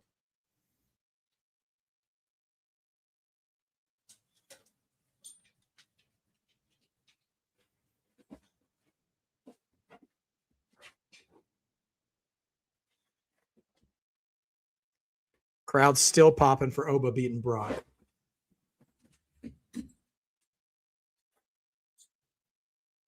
We got to do what again? What are we doing?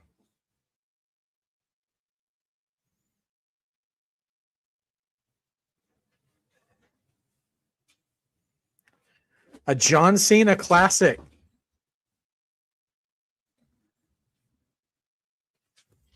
It's an NXT main roster tournament.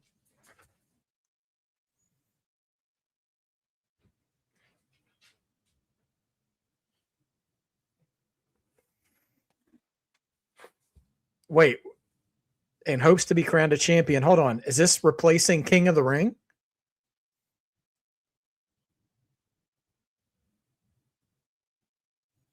A new championship. A new championship. Hold on.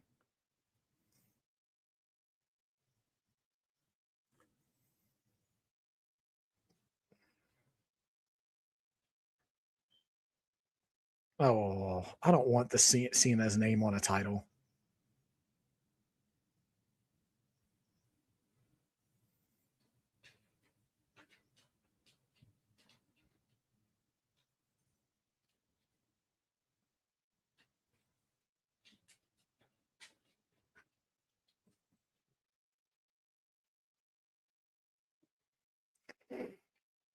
Okay.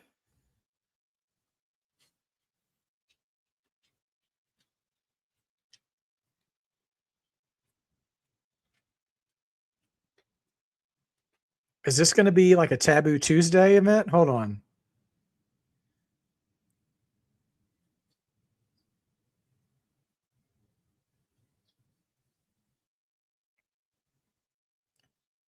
They're going to vote to crown the champion. I don't understand. So it's just a vote?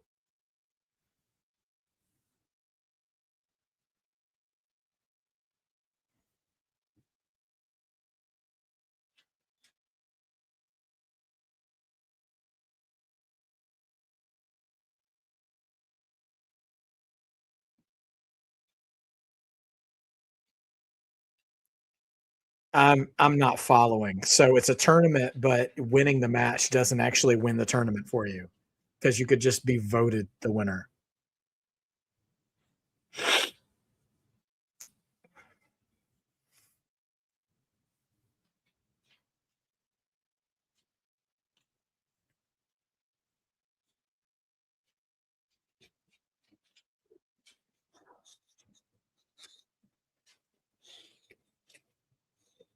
Yeah, Shamanica. I feel like it's going to be like the crown jewel titles. I'll be honest. I love the idea.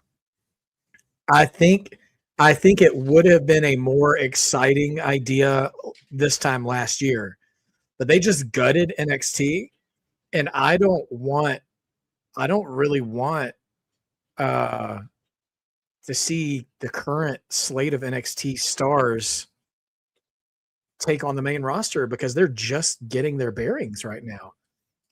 I mean, yeah, maybe Tony D'Angelo. I mean, I don't know, man. I don't know yet. Maybe Shiloh Hill.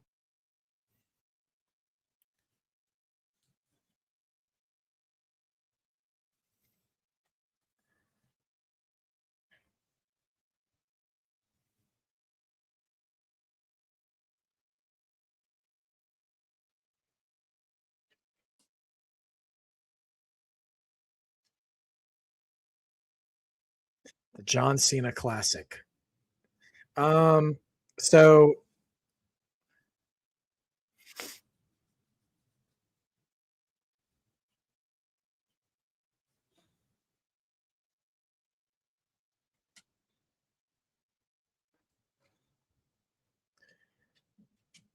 have it like a March Madness tournament. That would actually be fun, Mod Father. Something more like March Madness. We don't know when the John Cena Classics has it happening. We don't know where it's happening. Um, I still don't understand if like it sounds like it's an actual tournament, and yet people, what the heck, mug root beer. Oh, good lord, product placement, dog. Um, yeah, you don't know how many people are going to be in. You don't know what the male to female ratio is. Is it going to be a male tournament and a female tournament? Um, and like the voting aspect seems really confusing. I don't know. I'm confused by it, and I'm excited by the premise of it.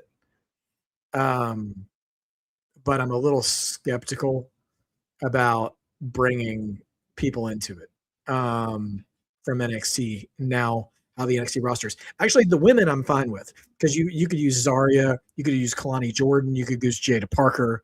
You could use a lot of good ladies from NXT, but I don't know yet about the men because like I'm liking the men in NXT, but like bringing the current slate of men in NXT up to face main roster people, it was different when it was Oba and Javon and those guys who are all up on the main roster now. I don't know. I don't know. I'm withholding judgment. Again, the idea itself, the concept, I love it.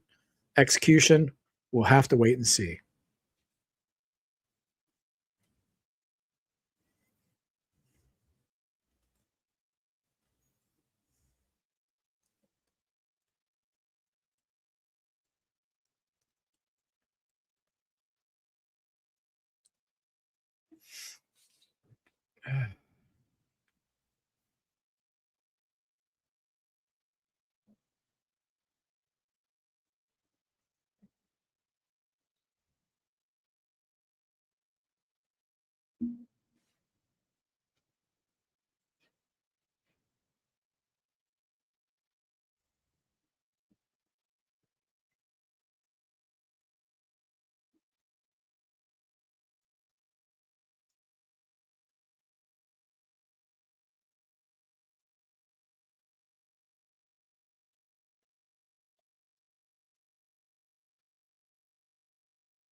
Yeah, right. Making the tickets cheaper. That would have been an earth shattering announcement for sure.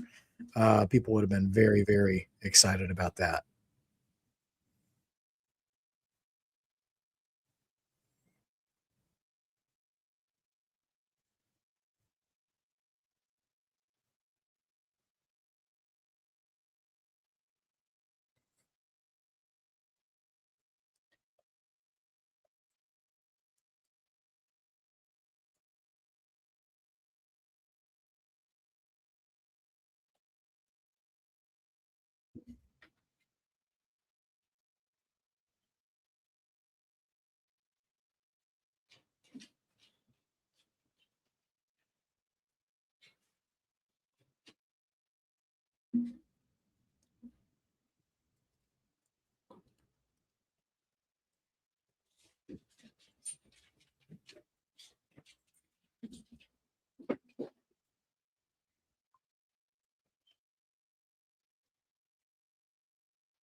Oh, what's up, George? Welcome to the chat, dude. Well, we're getting ready for the main event, so I'll try to give you a recap of everything that's happened. Right.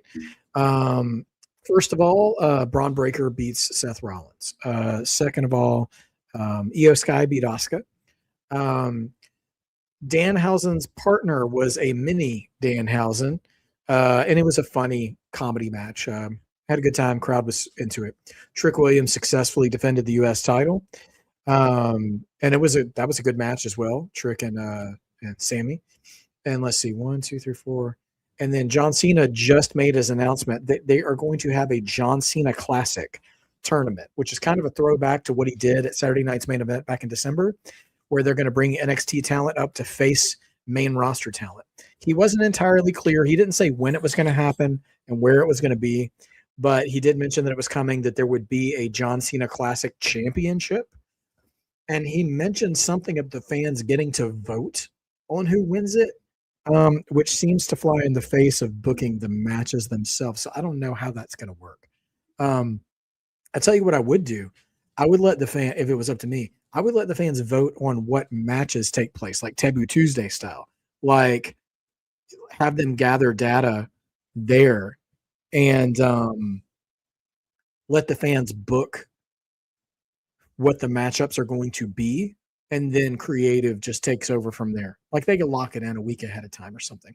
All right, here's the interview panel. Corey Graves, Big E, and Jackie Redmond.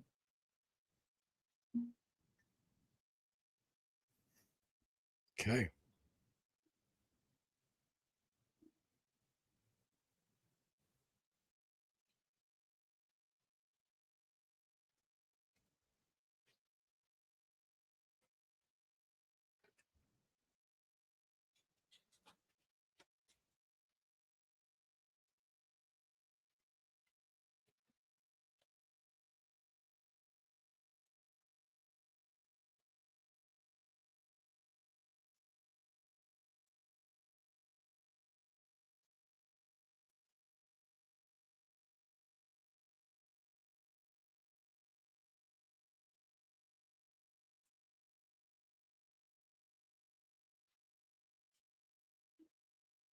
Yeah, Sophie, it wouldn't be unlike WWE to make an announcement not knowing how they're going to pull it off.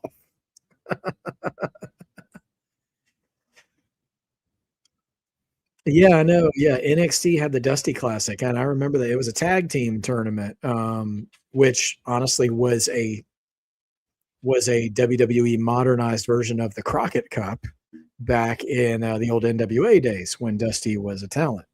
Um, Crockett Cup was a lot of fun, too. Really big tournament and a lot of teams from all over the country, not just the NWA or not just Crockett Promotions. But in the Dusty Classic, of course, was an NXT specific tournament. Sometimes they would bring in teams from other places just for the tournament, but it was always a vehicle to push a team together. So those were some good times too. So the Cena Classic is interesting. I'm not opposed to it too, but there's also a little bit. It feels like they're fast tracking Cena's legend a little bit. Like I'm all for WWE having some kind of fixture in their programming that's dedicated to John Cena, but doing it less than a year after he retires is feels like a bit much. I feel like we still got to have King of the Ring because when he first said championship, I was thinking, oh, that would be great. Whoever wins the John Cena Classic, kind of like is the new King of the Ring. They win a title shot, but nah, they're going to be the John Cena champion or something. And that just seems like a one night thing, which interestingly enough is how King of the Ring started.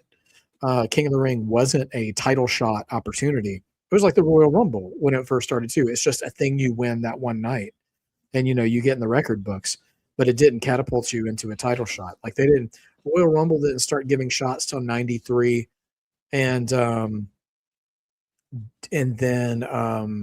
King of the Ring didn't start giving title shots till '95, I think. King Mabel, because Owen Hart won it in '94. He did get a title shot at SummerSlam, but he was already feuding with Brett, who was champion then. Brett, of course, won it in '93, but he didn't get a title shot at SummerSlam there. Well, they did 2 tournaments last year. They did King and Queen of the Ring, and then they also did the Cena tournament to whoever was, the one that Gunther won. So multiple tournaments. They can be a bit much, but it's not unheard of. All right, here comes Jacob Fatu. Michael Cole's talking about the lay that Jacob's got on.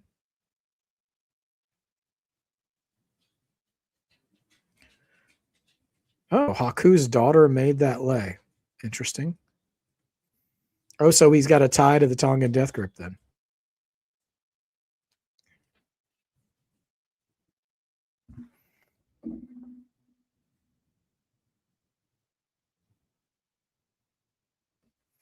You never use the Tongan death grip against a family member. Unwritten rules. Oh, they still do the Crockett Cup dossier. That's pretty cool.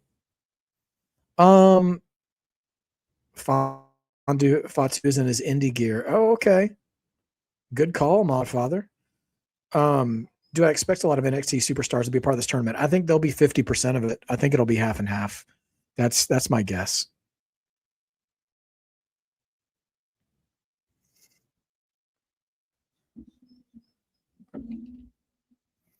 But Jacob has pretty much dominated Roman for the most part.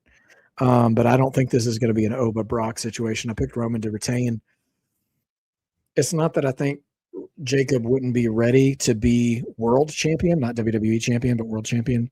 But I think it's too soon for Roman to go ahead and drop the title. But here comes a big Roman entrance. That's true. He wasn't abundantly clear that it was going to be a men and women's tournament, which would be a shame because I think there's more talent in the women's division in NXT to be showcased than the men right now.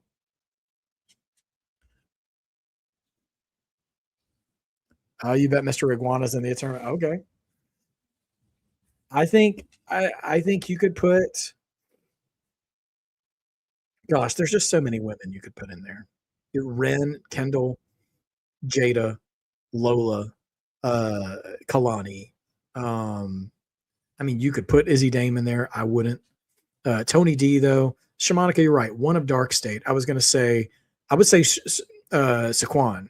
I wouldn't actually put Lennox in there. I'd put Saquon in there. Keanu, I wouldn't put Keanu in yet. That boy needs a little more work, as far as I'm concerned. Buffy, what are you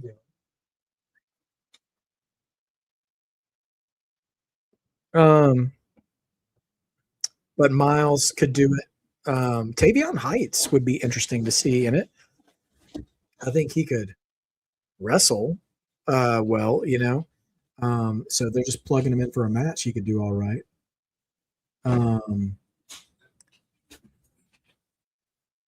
Callie Armstrong.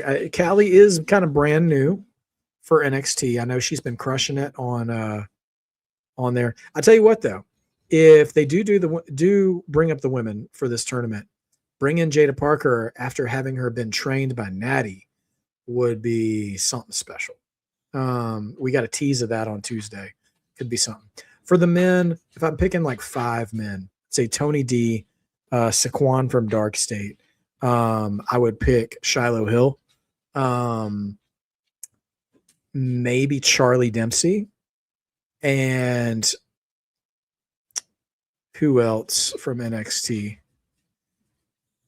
Maybe Tavion Heights, or Miles Bourne. Honestly, I'm not super crazy about either of them coming up. But those other guys, I think, could all make a good impression.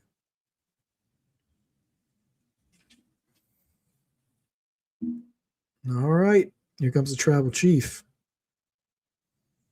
I wouldn't be surprised to have WWE has big plans for Blake Monroe. Yeah, I mean, she looks like a star, man. She looks like an absolute star.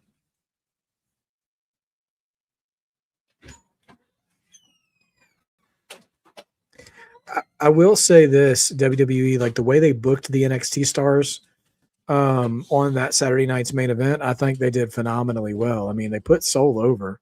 They protected Obafemi.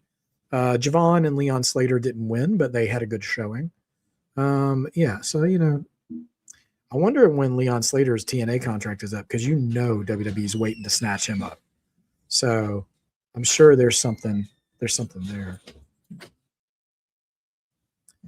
Last name, the John Cena big news. Cena announced the John Cena Classic, which is going to be a tournament coming up. We don't know when or where. We don't know if it's going to be men and women or men or women, or if there's going to be 2 tournaments or not. He mentioned there was going to be a championship applied to it, a new championship, a John Cena Classic Championship, I think. And it's basically going to be a reflection of that last Saturday night's main event for Cena, where it's main roster versus NXT. So we don't know who, but yeah, Oba and Gunther in that tournament. Oh yeah. I'd be very interested to see which main roster talent get put into that tournament. Because are they going to be like the big shooters, the big gunners like Gunther and Oba? Or are you going to have mid-carders like Penta and Ilya Dragunov and, or Braun Breaker, or if Bronson Reed's back by then, Interesting. Santana will probably be there sooner or later too. Yeah. I agree, Shamanika. I absolutely think the voting aspect needs to be who is in the tournament, not who wins. I'm not I'm not here for some sort of fan vote.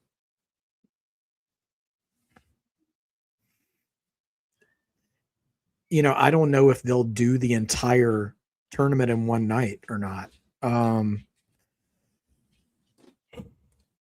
We'll have to see. Or if they'll just do the semis there.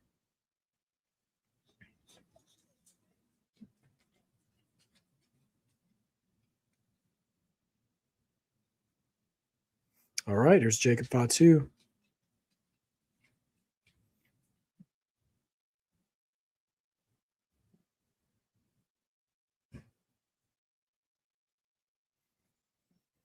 I think Roman did debut that new glove at Mania.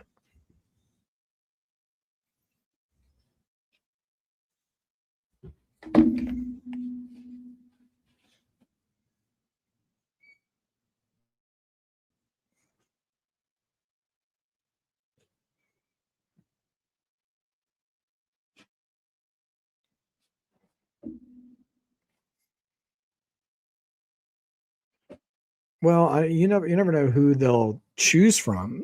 They may only give us certain people to choose from to vote in. I doubt it's going to be right in.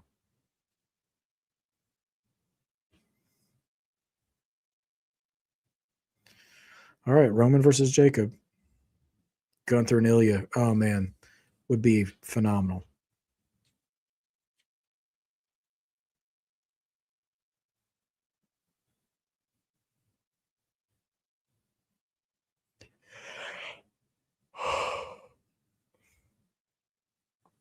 AJ did tell Jacob to start going shirtless. That is true. I heard Jacob tell that story.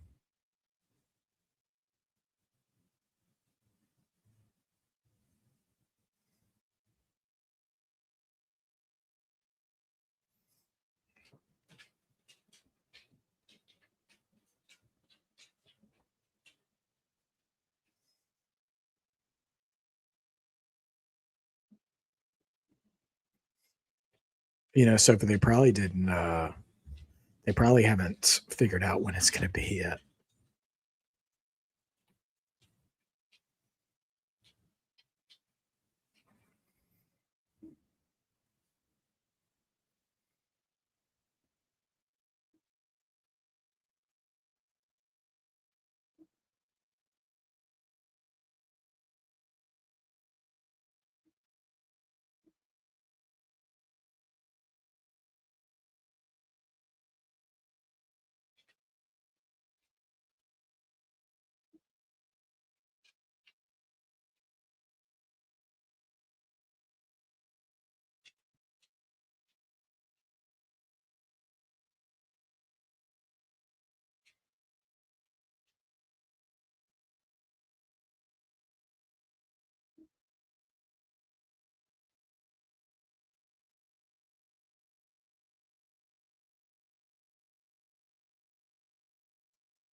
We're going like, oh yeah, right. We'll have to see how Roman handles a full on match with Cousin.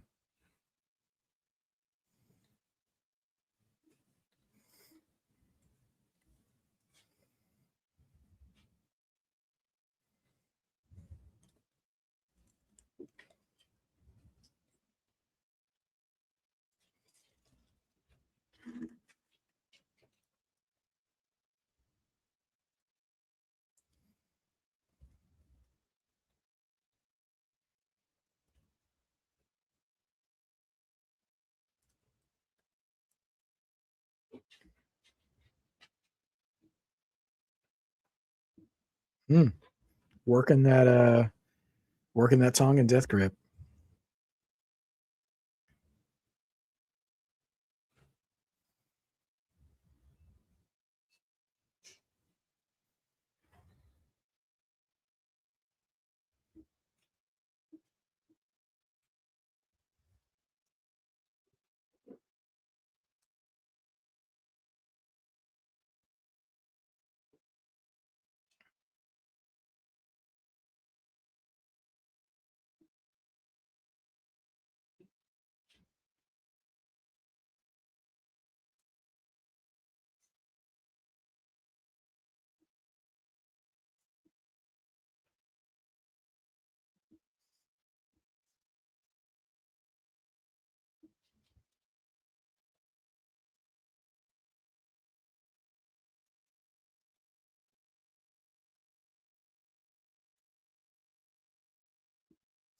Dueling chance between Jacob and OTC.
Fatu dropping Roman here.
Last name, I think it's been a pretty good.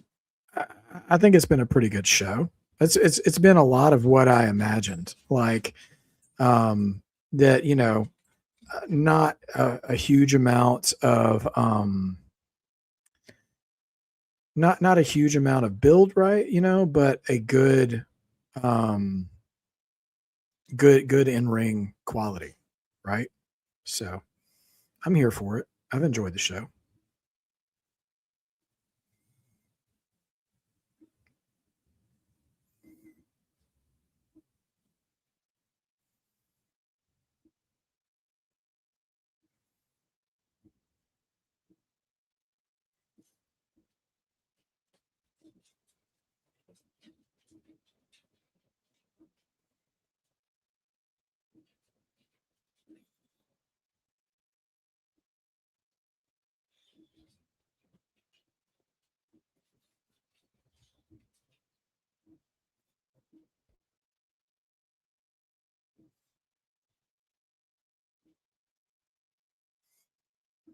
Okay.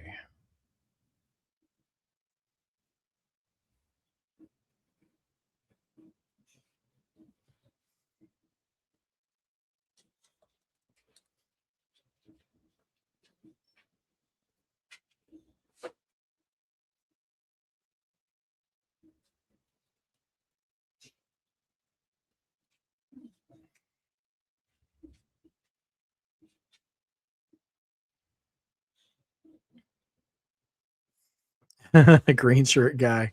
Not sitting front and center, right?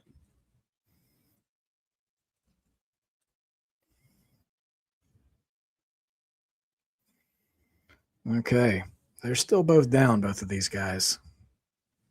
What have you guys thought of the show so far?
Man, table spot. 6 out of 10 for you, Modfather. What's disappointed you so far?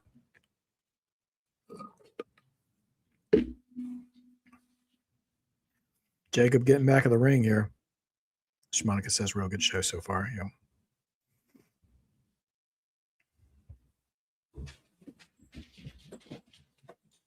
All right. Jacob's getting fired up, but he just eats a spear right in the middle of the ring. Only 2.9. Jacob kicks out of the spear.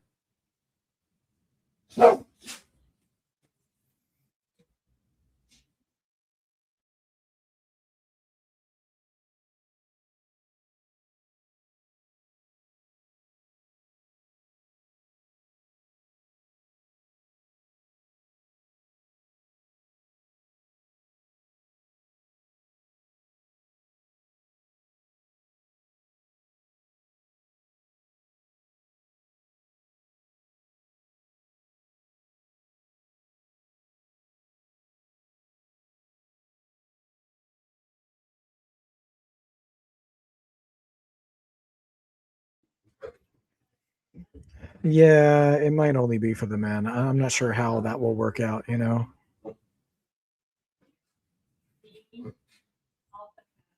That's fair, Modfather. You know, the Danhausen thing, yeah, like it's good. It's good for what it is, but it is with the level of talent, like the depth of talent that's in the locker room now. It's sometimes hard to see novelty comedy stuff and think like, man, well, what about these other people? All right. Oh, pop up Samoan drop from Jacob. Said no, sir, to that spear. Jump in moonsault. Jacob's rushing for that cover. Man, Roman has got some of the best 2.99 kick out skills in wrestling history. That man's kick out timing is remarkable. But that was straight up signature and finish right there for Jacob. So I don't know that it's there.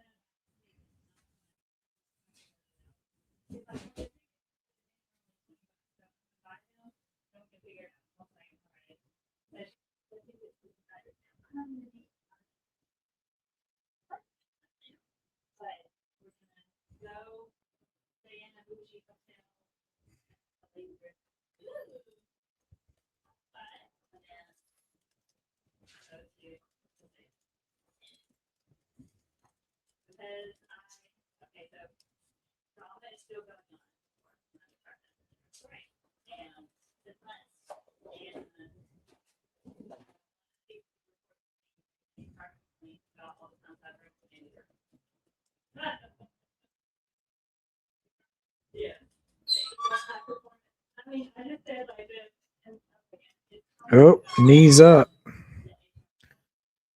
Jacob went for a swanton and got nothing but knees from Roman.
Running hip attack. Another one.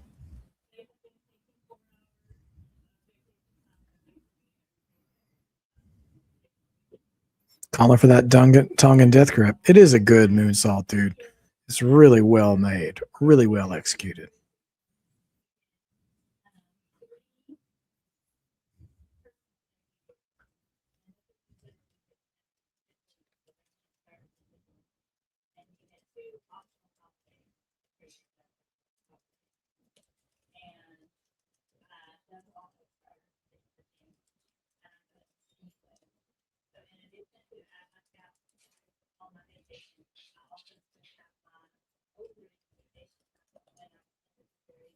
Choking him out.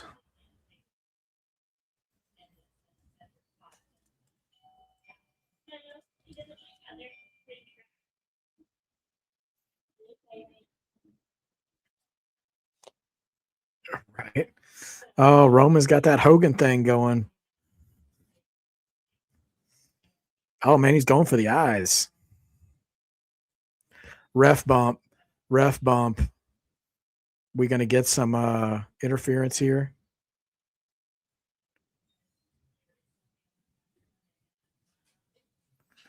One Superman punch, two Superman punches, but Jacob still isn't down. Off the ropes, eats a super kick. The ref is not fully bumped. He's back up. I thought he was knocked out. And a spear. Oh, 2.9 again. Jacob kicks out of another spear. I tell you what, they're making Jacob look pretty unstoppable.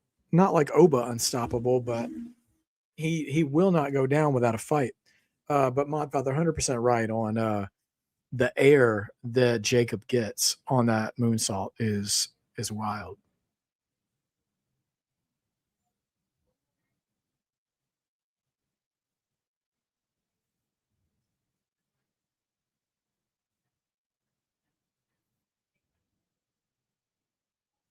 Oh, Jacob's popped up with the Tongan death grip again.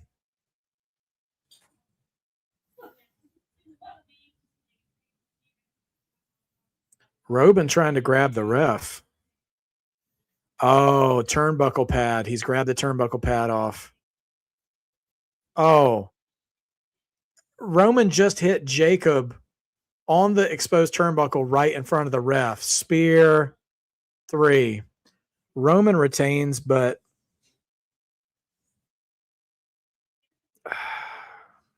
I'm not even mad about Roman retaining. I'm just,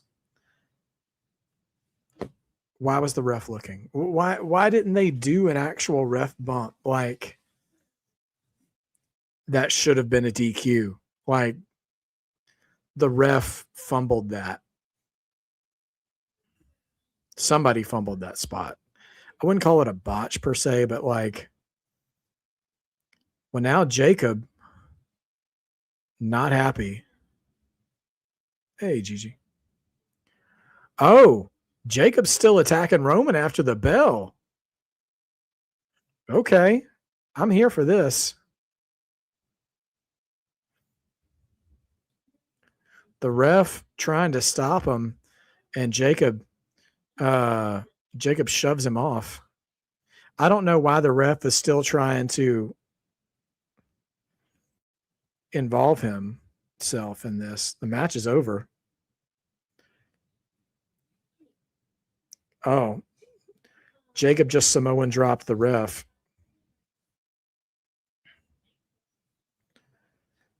Now Jacob going after Roman again. Now who's here? Agents. There's a Hurricane, Jamie Noble, Jason Jordan. And Hurricane just eats a super kick.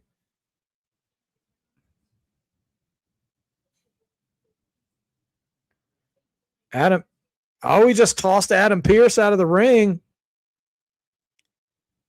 He's still choking Roman. No Usos.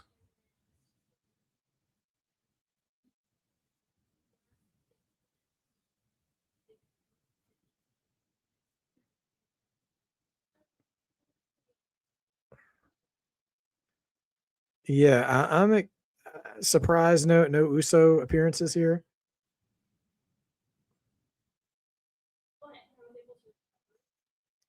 So, he told him. What'd you tell him, Jacob?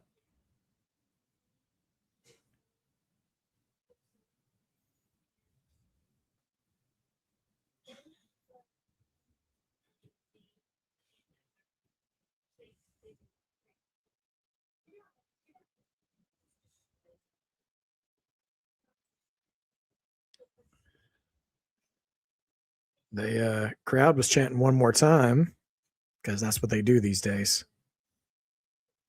Oh, Roman's a great seller. Yeah, absolutely, Modfather. Oh, Jacob coming back. Jumping again on him. Roman Reigns going to have that Ricky Steamboat throat before this is all over with.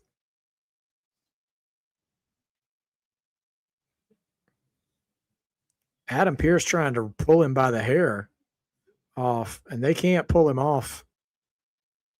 Jacob picking up the belt.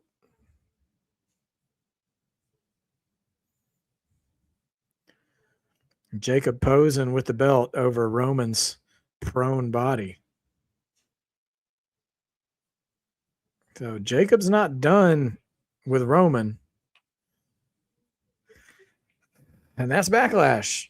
You know what? It was a solid show. I thought it was a solid show. I thought it was going to be a solid show when we were predicting it and stuff. And it was.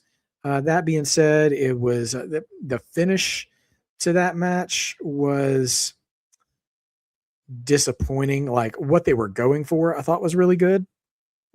But yeah, I just don't, man. The way that went down was just I hated the way that match finished. The spot they planned was good, but it happened right in front of the ref. The ref was just standing there with his hands open, seeing the exposed turnbuckle being used, which the ref is supposed to not see that happen when it happens. And yeah, so a bummer for that, but it is what it is. And it wasn't, the worst thing. It didn't ruin the show, but it was a little anticlimactic as a result. So, all right. So there we have it. I am locking in our answers here now. So if you'll bear with me just a moment, we will announce our new Coalition Predictions Chat Champion. So we're going to go through here and 10. And the winner and new Coalition Predictions Community Chat Predictions Champion is Sophie Dofi. Congratulations, Sophie Dofi, our new champion who won by just a couple of points. This belt is yours until the next show we do predictions for. So wear that title with pride, Sophie Dofi. Match of the night. I think I'm going to say I think Trick and Sami was match of the night. Iyo and Asuka was pretty good too, but the crowd tried to ruin it. So at the beginning, so that does a little to me there. But otherwise, yeah, I'm going to go with Trick and Sami. But honestly, I thought every match pretty much did what it set out to do. Seth and Bron had a good match. Trick and Sami had a good match. The Danhausen match did what it was supposed to accomplish, and it was a lot of fun. Iyo and Asuka did what they were supposed to do. The ending of that match was really sweet too, and surprisingly wholesome. And Roman and Jacob had a good main event. It was good. The ending kind of disjointed me a little bit. So I'm going to go Trick and Sami for me. But yeah, I hope you guys enjoyed it as well.